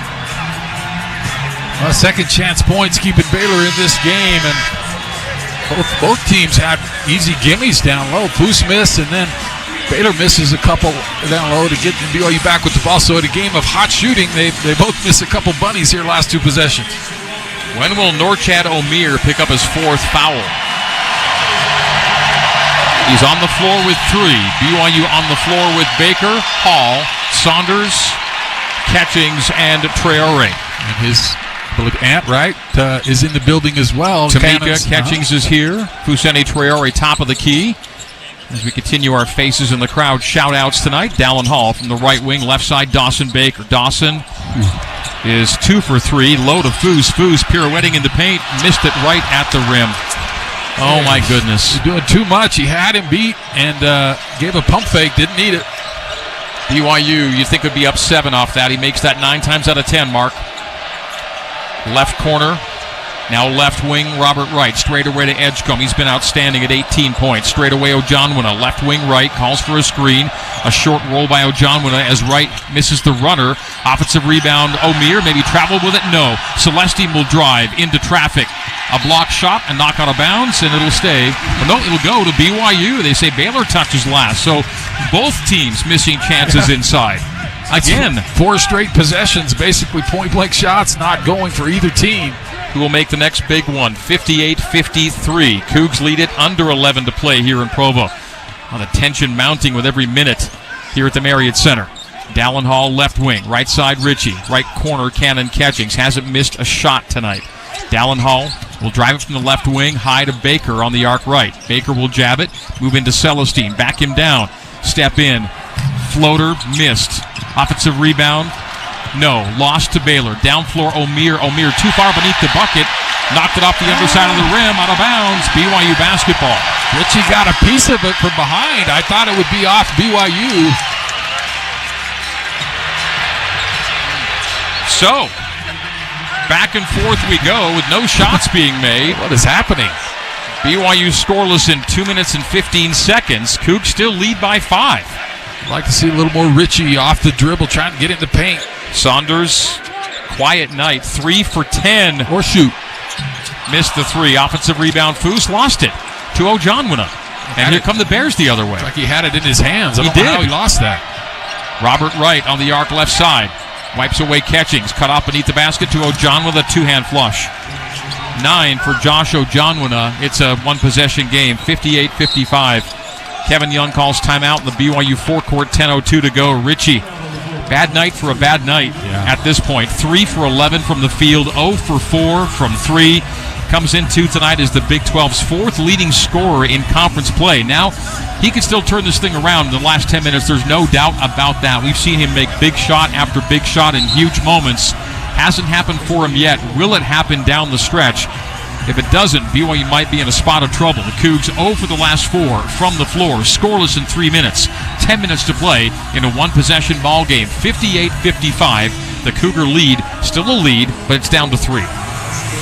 You know, you look at Foose, he's obviously one of the best ever with his back to the basket scoring here, but I think it hurts him when he gets limited minutes. I think he needs to play to feel confident, and he's just a little bit happy with his feet. He needs to finish those. I mean, he had 2-point blankers and another one that was contested he should have got. That's 6 points in a tight game. He just can't afford not to have that. You hope those close-in misses don't come home to roost on this one.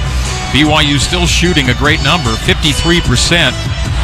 But Baylor closely approaching it, 48%. Now we're at 10:02 to go. We had already taken the under 12-minute media timeout, had we not? It's a long break, but we're coming out of it now. BYU basketball presented by Bailey's Moving and Storage. Bailey's Moving and Storage. We help you manage moving so you can focus on making memories. BYU lead down to 3. But the Cougs have played with the lead for more than 27 minutes. Baylor's time in the lead less than 2 minutes. And this Baylor team having to expend a lot of energy to hang with BYU. And again, BYU's played 11 players. Baylor's played 7. It's been almost 3 minutes. They need a bucket here. They're 0 for the last 4, and 3 of those were in the paint. Saunders into Hall. Hall topside. Right wing Baker thought about it. Moves into Ojamina. High to Dallin again.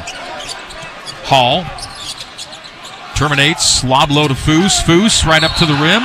Missed it untight, but he's fouled. He'll get 2 free throws. Smaller player Jaden Nunn came in and got in Foose's way. Fouled him. It took the momentum off the shot, so now Foose has to earn it at the free throw line. Foose, decent free throw shooter at 83%. 35 for 42 on the year. And 2 big free throws with under 10 to play. Nope. BYU basketball brought to you by Big O Tires. Stop by your locally owned and operated Big O Tires. Big O Tires, the team you trust. Second. Got that one. Rim, window in. BYU by 4, 59-55. BYU no field goals in 3 minutes. When will the Bears cool down considerably? 54% shooting here in the second half. So, Edgecombe spots an opening, cut off on the left block. High to O'Meara, straight away right. Down to an 8-second shot clock. Left wing Nunn. Touch pass Edgecombe in the corner. Knocks down the 3. His 4th 3. 21 for VJ Edgecombe. This communication wide open in the corner late in the clock. Edgecombe 4 for 6 from deep. Feels like he's hitting everything. Cannon is hitting everything. Straight away Baker. It's a 1-point game. Baker for 3, heavy on it. Offensive rebound. Foose back up with it. Go, and converts on the stick back. Big make for Foose. BYU 61, Baylor 58. The Bears got it to a 1-point game. BYU pushes it back to 3. Baylor's large lead came at 6-3. BYU's large lead was 13 late in the first half. Nunn wiping away Baker, bangs into him, leans into him, squeezes it up and scores it. Nunn has 8. 1-point game again. 61-60. BYU lead down to 1. Actually, really good defense. That's just a tough shot. Foose out between the rings. Bounces to the right. Pivots away from pressure. Has Catchings on the arc right side. 8:15 to play here in Provo. Cannon. Step back to the top of the key. Another make. A 2. That's a 20-footer from Cannon Catchings. He's had 2 long shots that were close to being 3s. That's a long 2. Catchings has 20, one off a career high, and BYU stays in front by 3, 63-60. I feel like consecutive stops and consecutive makes are going to be just what the Cougars need in this one, but getting stops, difficult. O'Meara nearly airballs a 3. That will help. Richie Saunders comes the other way. Right wing Hall. Hall, step back, lob low, Foose. Foose doesn't see the double. Single to the middle. Jump hook missed over O'Meara, and Baylor on the rebound. 63-60, the Coug lead 3. Timeout, we're taking it. 7:33 to go here in Provo. Foose single team right at the rim. He's shaking his head. He missed in tight. Another miss for Traore, who's missed 3 short ones. BYU's lead is 3. 63-60, 7:33 to go here at the Marriott Center on the new skin, BYU Sports Network. When was the last time you had your teeth cleaned? Heart disease, Alzheimer's, stroke, dementia, and other inflammatory health conditions have been linked to periodontitis, a severe stage of gum disease. To help fight against gum disease and inflammatory health conditions, have your teeth cleaned regularly by a dentist or hygienist. To review the science behind these findings, go to visityourdentist.org. This message is brought to you by the eAssist Dental Health Education Foundation, reminding you that dental cleanings are essential for your health. Cougar Nation, your game day just got upgraded. Download the BYU Cougars mobile app and check out Game Day Mode, your destination for all things game day. Immerse yourself in the ultimate fan experience, including live highlights, rosters, and game notes. Elevate your in-game experience with interactive games and activations. Find the app now by searching BYU Cougars in the Apple App or Google Play stores and download today. At BYU Radio, many voices. I'm Julie Rose. I'm Lisa Valentine. I'm Stephen Cap Perry. Become one voice united. BYU Radio. Listen for conversations that inform, not inflame. Take a break from the ordinary and dive deep into our meaningful and inspiring podcasts. We're all about bringing you diverse perspectives and thought-provoking content. You'll smile, you'll think, you'll reevaluate, and you'll want more. Download the BYU Radio app or listen wherever you get your podcasts. The Cougars play in the Big 12 on the new skin, BYU Sports Network. All right, so welcome back to the Marriott Center. Let's check in on our points in the paint category. It's brought to you by Jones Paint and Glass. When you hear the crash, think of Jones Paint and Glass. And the points in the paint category is as even as the game itself. Baylor 26 points in the paint to BYU's 24. The scoreboard shows BYU in front 63-60. So my key for the remainder of the game is to keep Baylor under 50% for the night, and they're at 48.9% right now. The Bears have won 65 consecutive games when they shoot 50% or better. They're shooting 56 after halftime. And again, just under 49 for the game. And what a game this has been. BYU's led for 30 of 32 and a half minutes. But if BYU is to pick up, Mark, its best win of the year and its first quad one win of the year, the Cougs will truly have earned it, because this Baylor team has been incredibly resilient and playing with a short bench of only 2 players, playing with O'Meara on 3 fouls for quite a long time. Every other player has at least 2 fouls. Scott Brew, one of the most accomplished coaches in the game, finding a way to hang here at one of the best buildings for college basketball that there is, the Marriott Center. It is 63-60 with 7:33 to go here in Provo. Danny Ainge and our great triple-double man Collinsworth, Travis Hansen. Put that lineup in. I like that lineup. Brian Santiago, even with that little 5-year-old girl, I still like that starting 5. What's it going to take, Mark, for BYU on the stretch? They got to hit some threes. They're 2 for 8 in this half. They're getting good looks. They're just not hitting them. I think Foose is done. He did some good things, but was hurting BYU by not hitting those shots inside. And so I think they'll go with the team that can take it out to the perimeter and knock down some threes. Yegor Demon's back in the game for BYU. Demon, Nell, Catchings, Smag, and Keita.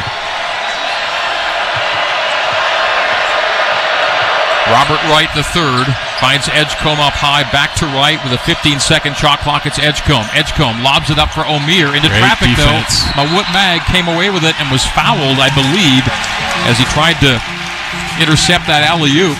That was Keba Keita coming back, recognizing the play, and was able to disrupt that alley-oop. That's 3 on Edgecombe. It's 1-1. It is already 7 fouls. So BYU's only at 2. Mark, it may take free throws to win this game for BYU. The Cougs are already at 7, single bonus, and they've only fouled twice, so Baylor's got a ways to go to get there. Mawut Mag with a huge front end here in a 3-point game. Nope.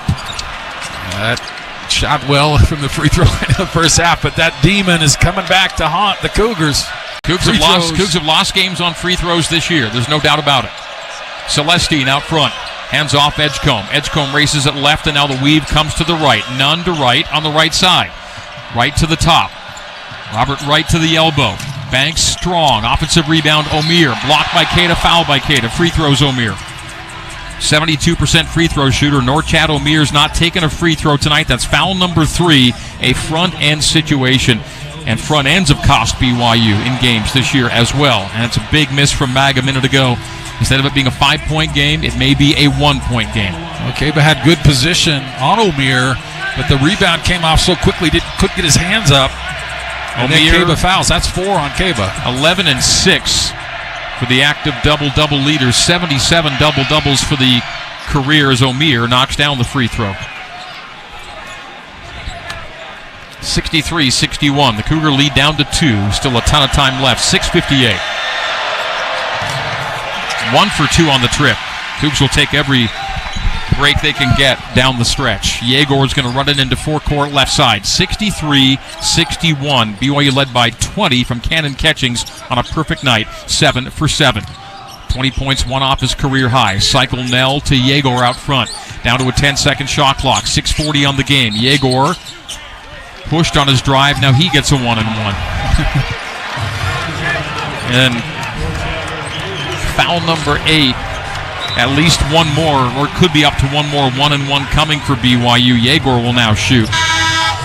And that foul goes against O'Meara. That is the 4th. So Norchad O'Meara finally picked up his 4th foul. He will sit. Josh Ojanwuna in, but Scott Drew masterfully managing foul trouble Saturday and again tonight with only a 7-player team, a 2-man bench. Yegor front end in a 2-point game. Yep, rattled it home. This to make it a 2-possession game with 6:36 to play.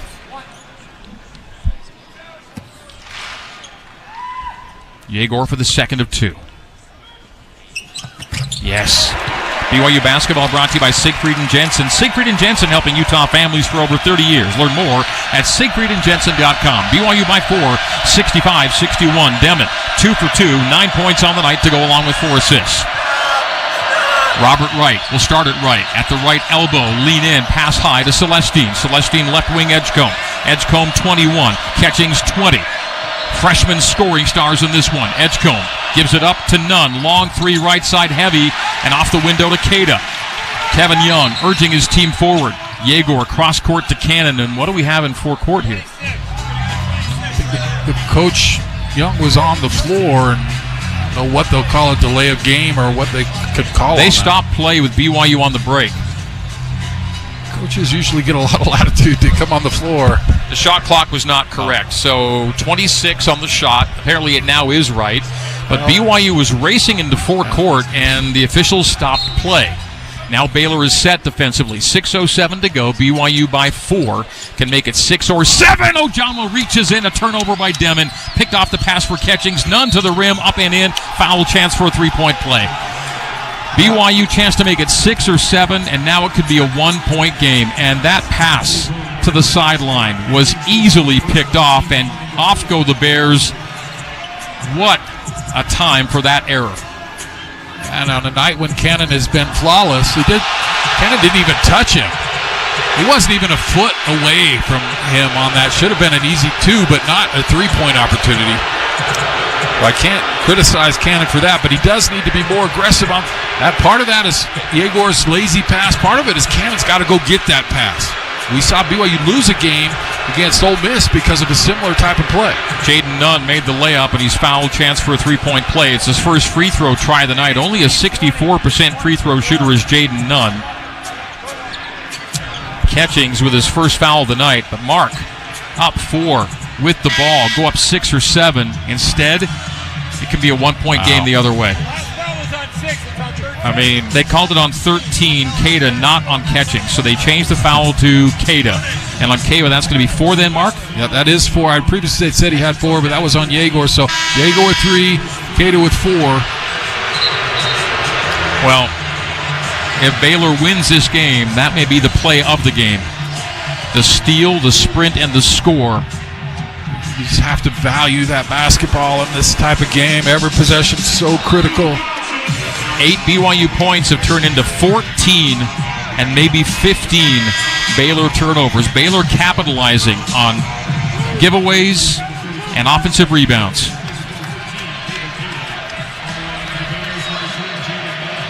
None. Only, again, a 64% free throw shooter. This to make it a 1-point game. 5:58 to go. Shooting into the rock, into the arena. Makes the free throw. He's got 11. Third Bear in double figures. Edgecombe 21, O'Meara 12, Nunn 11. Catching's the only Cougar in double figures with 20. 9s for Nell and Demon. 8 for Saunders on a tough shooting night. Richie's on the bench on a 3 for 11 night. A rare rough night for Richie. O'Meara will sit with 4. Asamoah in the game with 2. It's a 1-point game, Mark. 65-64. Baylor within 1, under 6 to play. Baylor has led for only 1 minute and 47 seconds. BYU's led for more than 31 minutes. Yegor rocks the dribble on Edgecombe. Passes to Nell, left wing, back to Yegor out front. A one-hand whip in the corner to Catchings. Drive, reverse lane, and score and 1! Outstanding! The perfect night continues for Cannon Catchings. 8 for 8 from the field, career high 22 points, and a chance to complete a 3-point play, the drive, the hang, and the hit. Wow, we had thought Cannon may never factor in again in this. It was just on a downward trajectory, but now it's a skyrocketing trajectory. He's been fantastic in this one, and this is great news for BYU going forward, not just in this game, but going forward. A beautiful play. 67-64, BYU by 3. Catchings to make it 4, and makes the free throw. He's made everything tonight. BYU by 4, 68-64. That foul went to Edgecombe, his 4th. Edgecombe and O'Meara 4 apiece. Fans on their feet here at the Marriott Center. 5:30 to play. Scott Drew trying to call a play. All he can do is pantomime right now. 15-second shot clock. They're unsure about what they're running. Right up top. Robert Wright III on the dribble. Down to a 7-second shot clock. Edgecombe. Hesitation. High to right. Straightaway 3. Knocks it down. Robert Wright III with his first 3 of the night. It's a 1-point game. And Baylor has banged 10 threes tonight to BYU 6. If Baylor wins, it'll be on the strength of the 3-point shot. 68-67. BYU lead down to 1 again. Baylor's not had many nights like this from the 3-point line. Trevin Nell from the 3-point line. Passes out of it to Demon. Under 10 on the shot. Demon straight away 3. Long on it. Great offensive rebound by Foose. Foose on a reset to Mag. Touch pass high to Demon. Demon's pass nearly turned over. Trevin will drive. Lob it up. Too heavy to handle for Foose, but a slap out by Trevin, and the Cougs will reset. And what do we have? The shot clock didn't properly reset. Does it hit the rim, or did it? 68-67, 4:35 on the clock, and the officials called the stoppage, I think, for a shot clock situation. But BYU hustling on the 50-50s to keep the ball alive. BYU really struggling from the arc tonight. 6 for 18 from 3, Mark. And the Cougs opened up pretty hot from distance, but not much going from the 3-point line. Conversely, Baylor, 10 threes. Now consider, they'd made 9 or fewer threes in 7 of their last 8 coming in 2 tonight. The one game they hit double-digit threes in Big 12 play, they won it. They're trailing right now 68-67 with 4:35 to play, and they've gone to the monitor to check on the shot clock. I don't think it should be reset, as Trevin really hard on that lob. It was there. Foose was there, but too hard and too far. But Trevin did a nice job of getting that carom and tipping it out in the corner. We'll call those offensive rebounds Hyundai Power Plays of the Game, brought to you by the full lineup of Hyundai all-wheel drive SUVs. See your Utah Hyundai dealer sponsor the Power Play of the Game, and those 2 offensive rebounds were powerful for BYU. Richie Saunders will check back in. Offensive rebounds now. 10 for BYU, 12 for Baylor. Second chance points, 11 for BYU, 17 for Baylor. Cougs on the floor with Demon, Saunders, Catchings, Nell, and Traore. 11-second shot clock. They put one more second on the shot. 4:35 on the game. And here we go. BYU 68 and Baylor 67. Can the Cougs somehow find a way to hang on and win a massive game here at the Marriott Center? Catchings in the right corner. Releases high to Demon. Down to 5, down to 4. 3 for Trevin. Floater blocked. Here comes Baylor the other way. A chance to lead for the first time since early in the first half.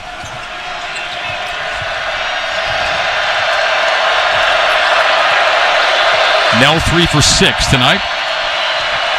Baylor in forecourt away from us, 2 hour left. Baylor playing for its first lead in a long time. Edgecombe squeezes it up, misses at the rim. A good contest by the Cougs, and Trevin Nell on the rebound. Yegor down the floor. Yegor down the barrel. Yegor up and in at the rim.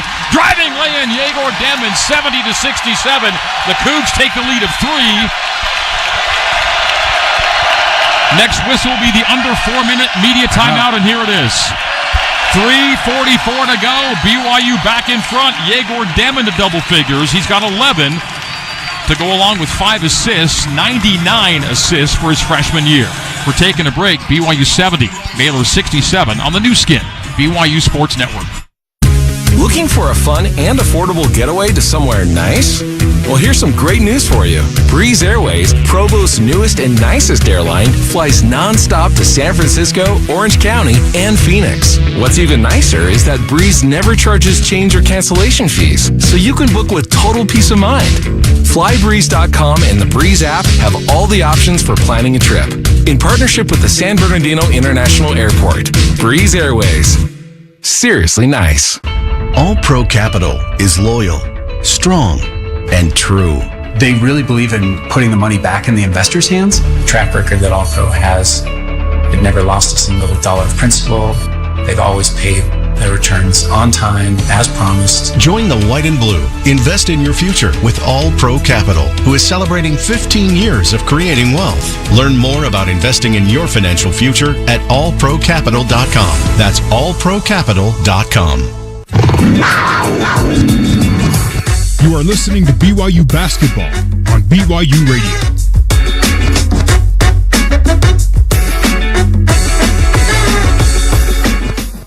Julie Rose here from Top of Mind. It is well known that IQ tests are a limited measure of someone's intelligence or potential. So why are they still so common in diagnosing disability and assessing students? I just like it because I think it's helpful to explain to teachers and to parents and to the individuals themselves, here's how your brain works. How the IQ test shapes our understanding of intelligence and disability is Top of Mind this week. Listen on Spotify and Apple Podcasts. Let's get you back to the Utah Eye Center's courtside seats and rejoin the voice of the Cougars, Greg Wrubell. Let's pause 10 seconds for a station identification on the new skin, BYU Sports Network. This is BYU Radio on KBYU FM HD2 Provo. You are listening to BYU Basketball on BYU Radio. Well, with Conor McGregor in the building, it has been a knockdown dragout between BYU and Baylor tonight. One possession game, 70-67. BYU on top with 3:44 to play. BYU Basketball brought to you in part by Bam Bam's Barbecue, perfectly smoking each cut of meat just for you. Come on in and enjoy Central Texas barbecue right here in Provo. Bam Bam's Barbecue, authentic to the bone. 17,297 fans, including Conor McGregor and Kalani Sitake in the building tonight to see a great one between BYU and Baylor here in the Big 12. Well, BYU hasn't had a lot of luck in these types of games this year, but it's time to create a new narrative for this team, that they find a way to get a win here. And got a big shot from Yegor. I loved him in transition. He was under control. He kind of probed his way through the defense, and all of a sudden he's at the rim scoring it. That's a beautiful play there. And now it's about getting stops on the other end and making free throws and making big plays. Now, BYU's lost 2 overtime games, a 5-point game in regulation, and a 4-point game in regulation. So they've yet to close out a close one. And we are in a close one here at the Marriott Center. What a massive defensive sequence forthcoming for BYU. 3-point lead. Bears on the floor with two players with 4 fouls each. Edgecombe and O'Meara 4 apiece. Really be Ojonwina, Wright, and Nunn also on the floor. Be on your toes. This will be a set play out of the timeout for Coach Drew. Robert Wright III with a 14-second shot clock. Terminates, lobs to O'Meara. He's alone at the free throw line. Dives low on Saunders. And in and out, offensive rebound. O'Meara goes back up with it. Fouled. He'll shoot 2 free throws. The Cougs got the miss. They couldn't find the rebound. Another offensive rebound. 13 on the night for Baylor. And it's so far resulted in 17 second chance points. O'Meara can make it 18 and 19. Last year, BYU beat Baylor here on the strength of second chance points. If Baylor can return the favor, it'll be on that same category. O'Meara, free throw miss. 1 for 3 tonight is Norchad O'Meara. Almost looked like he tried to shoot that before the rock could be ready, and it didn't work. 0 for 2. And Chicken. Foose on the rebound. BYU with 2 free throw misses and a rebound. Up 3 are the Cougs. Foose hands off to Richie. Top of the key. Go, Gets Richie, past Ojonwina. He cuffs it. Squeezes it up. Misses an offensive rebound. Up and scores it. It rolls around and drops down and 1. Wow. Robert Wright III with his 3rd foul. Richie Saunders misses at the rim. Gets his own rebound. Squeezes it up in traffic, takes a hit, and scores it as it rolled around and around and finally down. And BYU 72, Baylor 67. A 3-point play chance for Richie Saunders. 3:10 to play. I love the play off of curl. He just head down and went for it. Got it! 6-point BYU lead, 73-67. 2 free throw misses at one end for Baylor. 3-point play at the other end for BYU. Cougs 73, Bears 67. Still an eternity in this one, 3 minutes. Fans on their feet here in Provo. Wright, straight away to the right wing. Drives into Mag. Mag stands him up. Wright's got to give it up. And a foul is called on Dallin Hall. Down on the baseline. That's going to be number 6 on BYU. So non-shooting. The Bears not yet to the bonus. BYU's in the double bonus. So every Baylor foul will be 2 free throws for BYU. This is non-shooting. 20-second shot clock, 2:51 game clock. BYU a 2-possession, 6-point lead on Hall. That's number 2. Minimal contact there. Wright was in jail, and they bail him out. Edgecombe high to Nunn. Thought about the 3. Wright will take that 3 and make that 3. Just Robert Wright III. Another 3. That's 11 for Baylor tonight. If the Bears win this one, it will have come from the 3-point line. The margin of victory. Rhaegar Demon drives to the left elbow. High to Foose. BYU by 3, 73-70. Baylor 11 for 25 from deep. Demon, center circle. 10-second shot clock. Cougs looking to answer. Rhaegar rocks it. Rhaegar drives it. Takes a hit. Corner. Mag 3. Got it! Mag! He's caught up with Edgecombe as he's coming back up the floor. Inadvertent contact. No call. But what a make from Mag. Magnificent. 76-70 BYU by 6. And that was right in front of Conor McGregor. Will it be a knockout punch for BYU? The Cougs foul on forecourt. And now it's 1-1. And that was right in front of Conor. That was right in front of him. Mag in the corner. The high arcing rainbow 3. And now 76-70, the BYU lead. 2 free throws for the Bears, who just missed 2 a moment ago. And I think they called Foose on that foul, didn't they? They're asking if they need to check that, if that was a 3 or not as well. But I didn't think the foul was on. I thought it was on Foose. Shooter. Signaled 4 or 5. Yeah, I thought it was on Foose, but I didn't think that was. They're reviewing the foul with 2:01 to play. I love the BYU hat on Connor, and I was hoping that would be the knockout punch for BYU. What a big shot from Wood, but come down immediately, pick up the foul. So Baylor getting points, possible points with no clock going off. Now it's 1-1. I didn't think the foul was on a shooter, Mark. Did you? Oh, hold on, we get the call. It's 1-1. Just missed the announcement from Kip there. What did he say?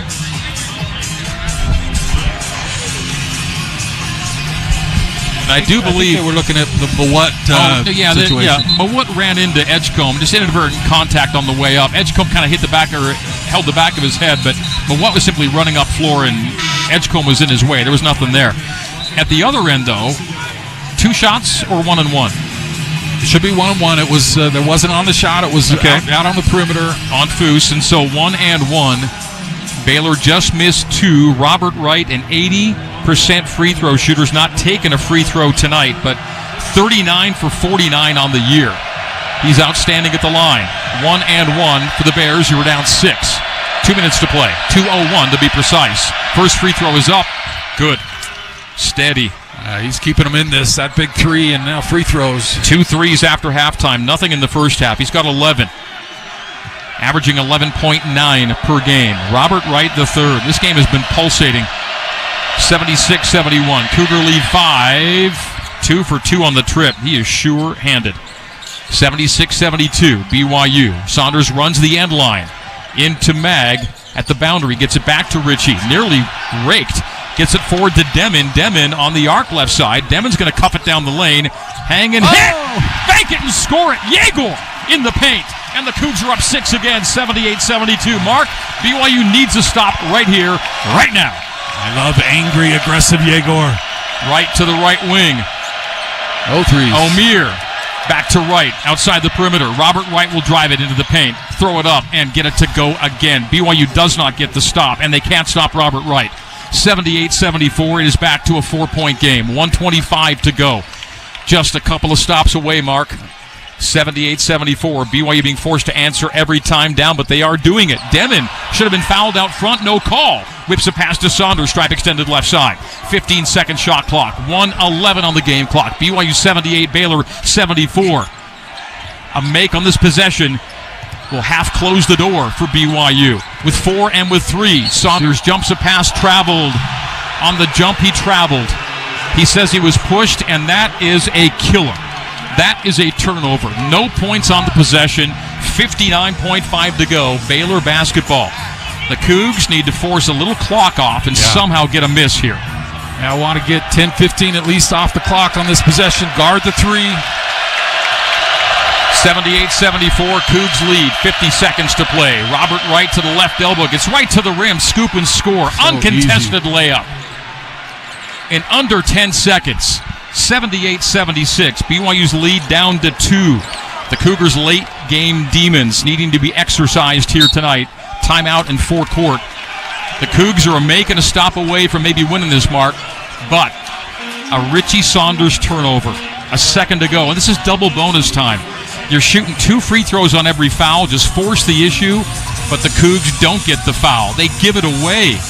And now, a BYU team that has yet to close a close game this year has a chance to close a close game here against Baylor. The Cougs have the ball. The Cougs have the lead. It's 40.3 on the clock. It's a 20-second shot. It's a timeout to Kevin Young, and the Cougs will have the ball in forecourt. But Robert Wright, 4 points in the first half, 12 after halftime. That last one was quizzical because Jaeger was there. I think he was trying to thought the lob might be coming for him, but he backed away. It was an easy layup. So now all you're worried about is getting a bucket. You get a bucket, you're in great shape here. You got double bonus. You make a 2-possession game with a make here. You don't want to wait too long. That was the problem with the last possession that Ritchie waited. They waited too long for Ritchie, and he was forced to try and force it. It wasn't really his fault on the turnover as it was getting very late in the clock, but you want to run your play here and get a good look. You hit this shot, this game might be over. Cougs without a quad 1 win. The Cougs without a close game win. They can take care of both of those things here tonight in the next 40 seconds. BYU 78 and Baylor 76. Making a stop may be all the Cougs need. Hall, Saunders, Demon, Keita, Mag. Dallin handed the ball. Goes backcourt to Demon. 20 seconds on the shot, 40 on the game. Yegor, guarded by Nunn out near the timeline. Yegor right-hand dribble, starts it to the right, jumps a pass to Hall straight away. Under 10 on the shot. Saunders operates outside the left elbow, down to 6, down to 5. Ritchie to Demon with 3 and 2. Desperation triple off the flange, and the rebound to Baylor. Edgecombe had it. They thought he traveled. No call. Just and the no clock threes. is down to 12 seconds. 78-76. BYU leading it. Right to the baseline with 7 and with 6. Right to the rim. And a foul was called, and he'll go to the free throw line to tie the game with 4.3 to go. One miss may be all BYU needs, but Mark, BYU could not get a good enough shot up in the closing minute. A turnover and then a desperation three are the best the Cougs could muster in the last two possessions. This last one coming out of a timeout, and Robert Wright, who's done it all for Baylor, now goes to the line. Two-shot foul, right? They'll call it a shooting foul. He's beneath the basket. So, 2 for 2 tonight. 41 for 51 on the year. Shooting into the rock end. We'll let the fans tell you what happens. 1-point game, 78-77. The Cougs have already lost 2 games in overtime this year.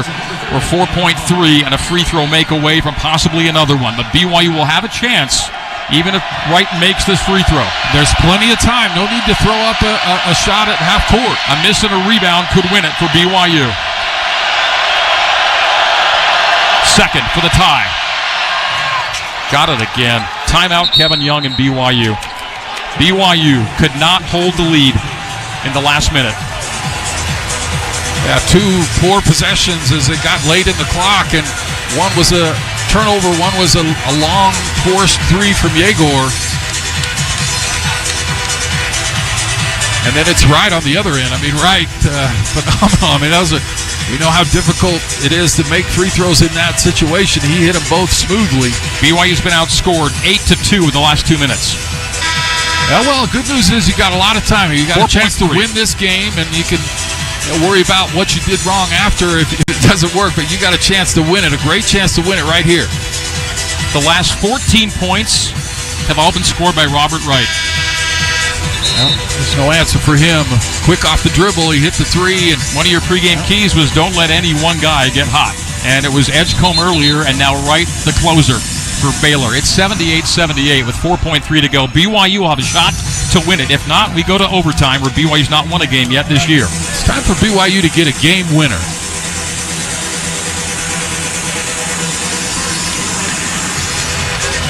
$76-70 BYU lead, 2 minutes to go. 2 times prior to this, in this situation, they've gone to Yegor and he's shot from the wing. They can try and maybe get it to Dallin Hall, let him get up the floor and dish it. It was 78-72, 6 in a row for Baylor. 4.3. Inbounding will be Demon. He's got Saunders, he's got Hall, Catchings, and Cada. Yegor runs the end line. Gives it to Hall on the end line. In what? 4.3. Oh, the clock started mistakenly. They passed on the end line. When they passed it on the end line, the clock started. Man. So we'll bring it back. It'll still be 4.3. When Demon passed it to Hall, still out of bounds, the clock started. Well, they run the same play. Now Baylor knows what's going to happen. Demon handed the ball, runs the end line, will again give it back to Hall on the end line. The ball yet to be inbounded. Now it's Yegor with 3 and with 2. With 1, the shot will not get off from Hall, and he made it. And he made it late. Overtime next, 78-78 on the new skin, BYU Sports Network. Is LASIK right for you? At Utah Eye Centers, we've answered that question for over 25 years. With 4 locations and advanced technology, Utah Eye Centers has more experience and more answers.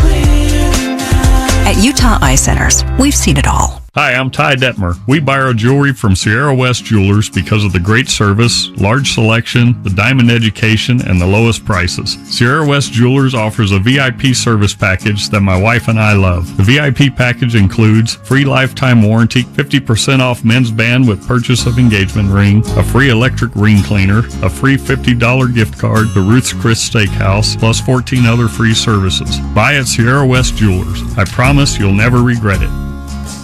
Looking for the perfect place to stay while visiting Provo? We've got you covered at Hyatt Place, located in the heart of downtown Provo. At the Hyatt Place, we understand that every trip has a purpose, and every stay should be an opportunity to recharge and make the next day more successful than the one before. Just like our Cougars never settle for anything but a win, neither do we. You'll see why BYU, fans, and preferred partners stay with us year after year. Hyatt Place Provo, where guests like you are our top priority. Proud sponsor of BYU Athletics. Go Cougs! Eliminate the need for contacts and glasses and start seeing more clearly in a few days. Call Utah Eye Centers, where more people have trusted for their LASIK surgery than any other Utah provider. At Utah Eye Centers, we've seen it all. Let's get you back to the Utah Eye Center's courtside seats and rejoin the voice of the Cougars, Greg Wrubell. With 5 minutes and 14 seconds to go in the game, Robert Wright III had 4 points. In the next 5:14, he scored 14 points. He was the only Baylor Bear to score in the final 5:14. Let's not forget, he was also the guy that scored right before halftime to give Baylor a shot in the arm before the break. Robert Wright has 18, with 14 coming in the clutch. And BYU was outscored 6-0 to end regulation. Could not hold a 6-point lead late. And so it is, Mark. You go to overtime, tied at 78. Yeah, just got to forget all about that. 5 minutes of basketball. Keita wins the opening tap. Assist to Keita. All the way to Trevin Nell, who lays it up and in. That's a rare basket off the tap. Wow. And BYU takes a 2-point lead in overtime, 80-78. Can the Cougs win their first overtime game of the year? Their first quad one game of the year? And finally find a way to win a close one after not closing out regulation. See if they keep going to the right well. It's been the right stuff late for Baylor. Robert Wright, top of the key, guarded by Saunders now. Wright on the dribble, cuffs it, leans back, banks and misses another long offensive rebound. And the shot clock will expire as a strip. BYU, forget the shot clock. It'll be BYU off the steal coming the other way. BYU 80 and Baylor 78 in forecourt Hall. And now Nell back to Dallin Wright's side. You're right, Mark, because it hit nothing.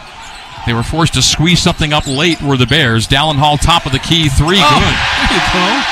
Dallin Hall hit a three after the horn to end regulation that did not count. That most certainly does.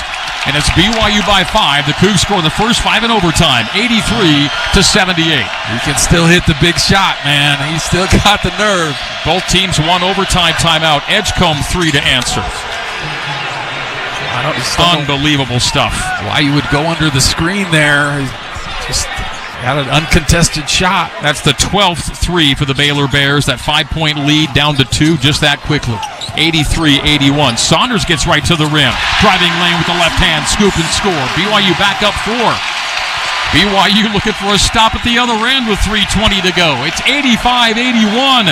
Couple of stops, couple of makes. Let's get out of here. 3:10 to go. Robert Wright to the top. Stops at the perimeter. Left wing, none. Wipes away Nell. Stripped on the drive, foul, free throws. Both teams will shoot 2 the rest of the way here in overtime. Trevin picks it up. Baylor answering. The Cougs have a real tough time trying to get empty possessions here from the Bears. The one empty possession, that strip turned into a 3 the other way for BYU here in overtime. But Jaden Nunn will go to the line, only a 64% free throw shooter. Nunn is 1 for 1 at the free throw line tonight. He will shoot 2 here into the rock end of the arena. Spins out, it's a miss. BYU keeps a 4-point lead. Oh, what a time for 0-2 this would be at the free throw line. A really pinch on this rebound. It comes off. 3:05 to play. Nunn made none of them. And then out of bounds off of Baylor. The Cougs get an 0 for 2 and then out of bounds off the Bears. And I thought it was going to be off of BYU. Omer wanted to review that. He can't review it right now. 85-81. Mark, might that be the break the Cougs need here in overtime? An 0 for 2 at the line. They got handed a gift. What will they do with it? Dallin Hall rocks it on Ojamwuna. Skip pass right corner to Saunders. Saunders float game. Got it! Wow. Base right, Richie Saunders. 6-point lead, 87-81. 2:41 to go. We've been here before. Got to get on the three-point shooters. Solid defense. 2:30 to go. Right. Drives into Saunders. Pirouettes in the paint. Leans back and misses. Late foul. Bad call. Richie was straight up and down. Now look at this. I don't think he touched him. Wow. Richie, good defense on Wright, but they'll give Wright 2 free throws in his 6-point game. Wright's been making everything. He's 4-4 at the free throw line. His teammate Nunn just went 0 for 2. I'll say Robert Wright's due for a miss. He's an 80+% guy, and he's perfect tonight. That's 4 on Richie. He and Keita have 4 for BYU. 87-81. The Big 12 has seen some amazing games this weekend and week. Wright for 2. And he is money as they come. He and Cannon have put on a show tonight. No misses. Catching's 8 for 8, 3 for 3 from the line. Wright 6 for 12 overall, 5 for 5 at the line. It's a 5-point game, 87-82. This to be 6 for 6 at the stripe. Finally, another one goes. Wow. Nell runs the end line into Dallin Hall. Doubled and turned it over.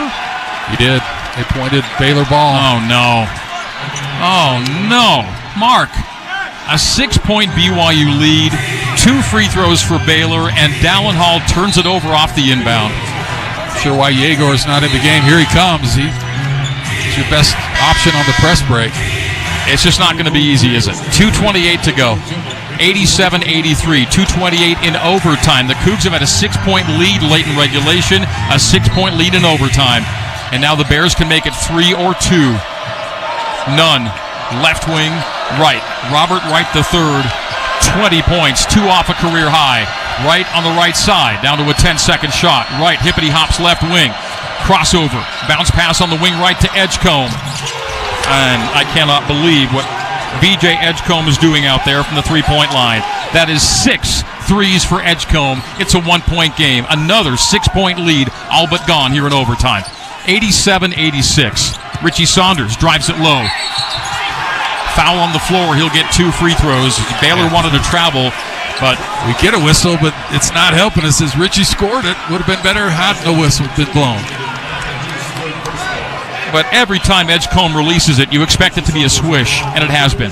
Well, BYU should expect that, and really don't help off of him. Be on the shooter. Don't give him any space. 27 for Edgecombe, 20 for Wright, 23 for catching. Saunders makes the free throw off the front rim and in. BYU by 2, 88-86. The 6-point leads have vanished almost instantly late in regulation and in overtime. Richie, 2 for 2. That's big. 89-86. BYU back up 3, under 2 to play. Can the Cougs get a clean stop, a rebound, a score at the other end, push it to 2 possessions again? Right on a back down. Left wing Nunn. Top side. A handoff to Edgecombe. O'Meara changing numbers and missing the 3. The rebound to Richie Saunders. Yegor's tied up with O'Meara, who plays in jersey number 50 right now. Yegor holding his head. BYU into forecourt with a 3-point lead and 90 seconds to go. Now, you don't want to get stuck late in the clock again. Don't worry about clock, just go. The Cougs got the miss by O'Meara. Saunders stripe extended right side. Now Yegor between the circles. Kevin Young gesticulating wildly on the sideline. 10-second shot clock. 1:10 on the game. Yegor rocks it on O'Meara. What was that? He drew the 3-shot foul. Yegor got O'Meara in the air. Scott Drew is calling for the travel. O'Meara fouled out of the game on that play, right? He's done. That's the bailout of all bailouts, but he did have his hand on Yegor as he shot it on his belly. O'Meara is done. He got 4 fouls in jersey number 14, 1 foul in jersey number 50. He's done. And now Yegor shoots 3 to give BYU yet another 6-point lead. The score is 89-86. BYU over Baylor. Just 1 make, and it becomes a 2-possession game. If he makes all 3, the Cougs go up 6 again. BYU, late in period number 2, led the game, 76-70. Led it 78-72 with under 2 to go. We go to overtime. And in overtime, the Cougs have had a 6-point lead once at 87-81, and they could do it again at 92-86, but that would take Yegor Demon making all 3 free throws. As O'Meara sits down, Demon strides to the free throw line. At least 1 is essential here to make it a 2-possession game. He gets 3. Nope. Yeah, like you said, they're not going to make it easy on themselves. Second. Good. May not have sounded great on the radio, but it was in. So it's a 2-possession game, 90-86. This to make it a 5-point game with 1:09 to go. Yates exhales, bends the knees, releases, scores. 2 for 3, not bad. Greg, it's all about Edgecombe and Wright. Those are the two guys you're really focusing on. 91-86, 1:06 to go. Edgecombe, 27, 6 threes, behind the back, step back, passes out to Nunn. Nunn to the top. Wright on Saunders, scoop at the rim, off the window, another late whistle. We're going to get Richie. That's 5, if that's on Richie. With 53.3 to go, Saunders is done. Oh, they got the miss, but the whistle came. Scott Drew wants Tony Padilla to go to the monitor for something. Richie is looking to the sideline as if I'm out, you're out. It's 5. So Saunders is done. He wanted a goaltend. Kaba caught it off the backboard. I don't think it was anywhere near the cylinder. But they didn't make a call. They didn't make a goaltending call on the floor. All the call was the foul. But it is Robert Wright, and I'll say it again, Mark, that he's, by the numbers, due for a miss here at some point. He's 6 for 6 tonight. A 20-point night, 2 off a career high. If he gets 2 free throws, he ties his career high. But on a 6 for 6 strike performance, let's see if Robert Wright doesn't finally miss a shot from the line. Nope, not there. He makes it. 7 for 7, 21. 91-87. A miss here, it stays a 2-possession game. 53.3 to go. Robert Wright III to tie a career high. He has taken over for the Bears late in regulation and in overtime. The second. All right, another one. Expect pressure. Get it in quickly. BYU by 3, 91-88. Yegor with the count at 4 gets it to Mag. Mag back to Demon on a bounce. They're still in backcourt. Dallin Hall gets it into forecourt. 20-second shot clock, 44-second game clock. Does Kevin Young want a timeout? He has one in overtime, not calling it. A 15-second shot clock, and Dallin Hall on a dribble near the timeline. Down to 10 on the shot, 30 on the game. BYU by 3, 91-88. Dallin rocks it, stops, knocked out of his hand with 3 and with 2. Shot blocked, and here come Baylor the other way. 20-second shot clock is off. Need a 3. Robert Wright, hesitation from the perimeter. Gives it up to Edgecombe. He's been the dagger man from the 3-point line. We're down to 12 seconds to go. And a foul out front, a good foul. I think it's a good foul. Dallin Hall commits it. It'll be 2 shots for VJ Edgecombe. They didn't let him get free for the 3-point shot. So you're up 3, you foul, 11.5 to go. Now we're playing the free throw game down the stretch.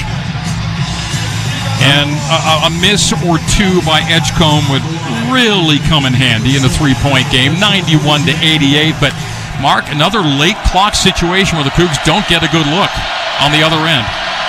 Edgecombe, free throw. Got it. 4 for 4.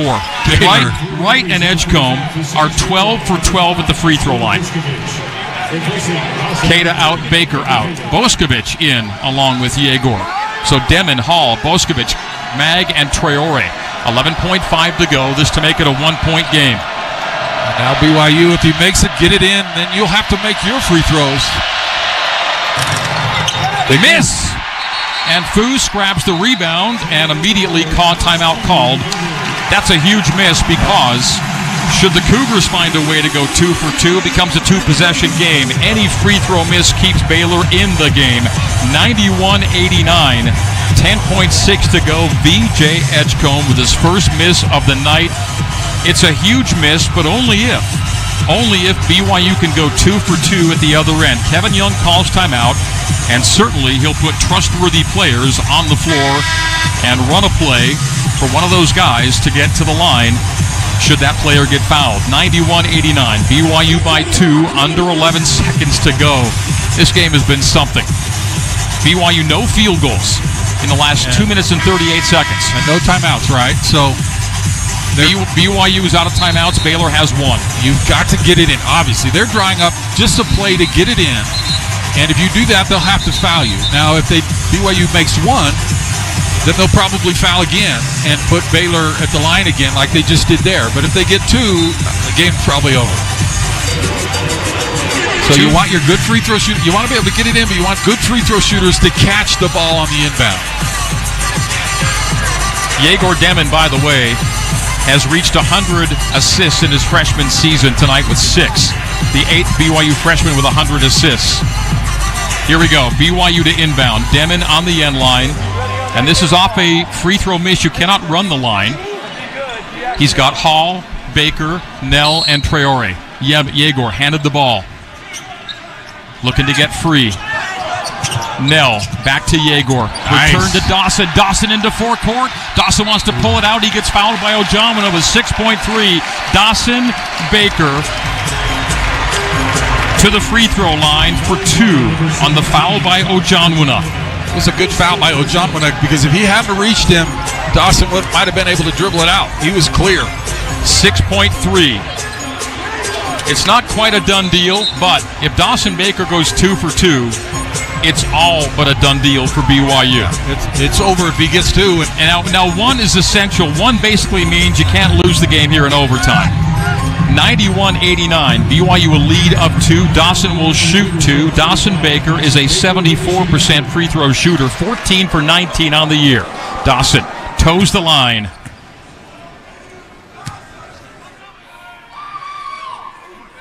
Got it. 3-point game.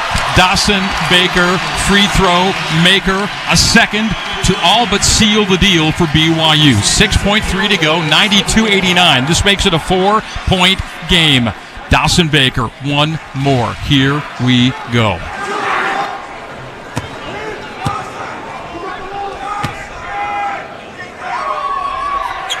Yes! 2 for 2. BYU by 4. Baylor 1 timeout left. 6.3. Inbounding will be Celestine. Okay. He throws it down floor. It's out of bounds off of Ojamuna. BYU basketball with 5.4. Ojamuna deflects it out, and that should do it. Good job by Dallin to get over there and not foul. Dawson Baker, 4 for 4 at the free throw line, 2 for 2 in overtime. BYU 93, Baylor 89. Yegor Demon on the sideline. Just get it in and you win. Demon to send in. And if you in the BYU backcourt near side boundary. Demon slaps it into Dallin Hall. Dallin not yet fouled. 3, 2, 1. That's going to do it. No foul. And the game.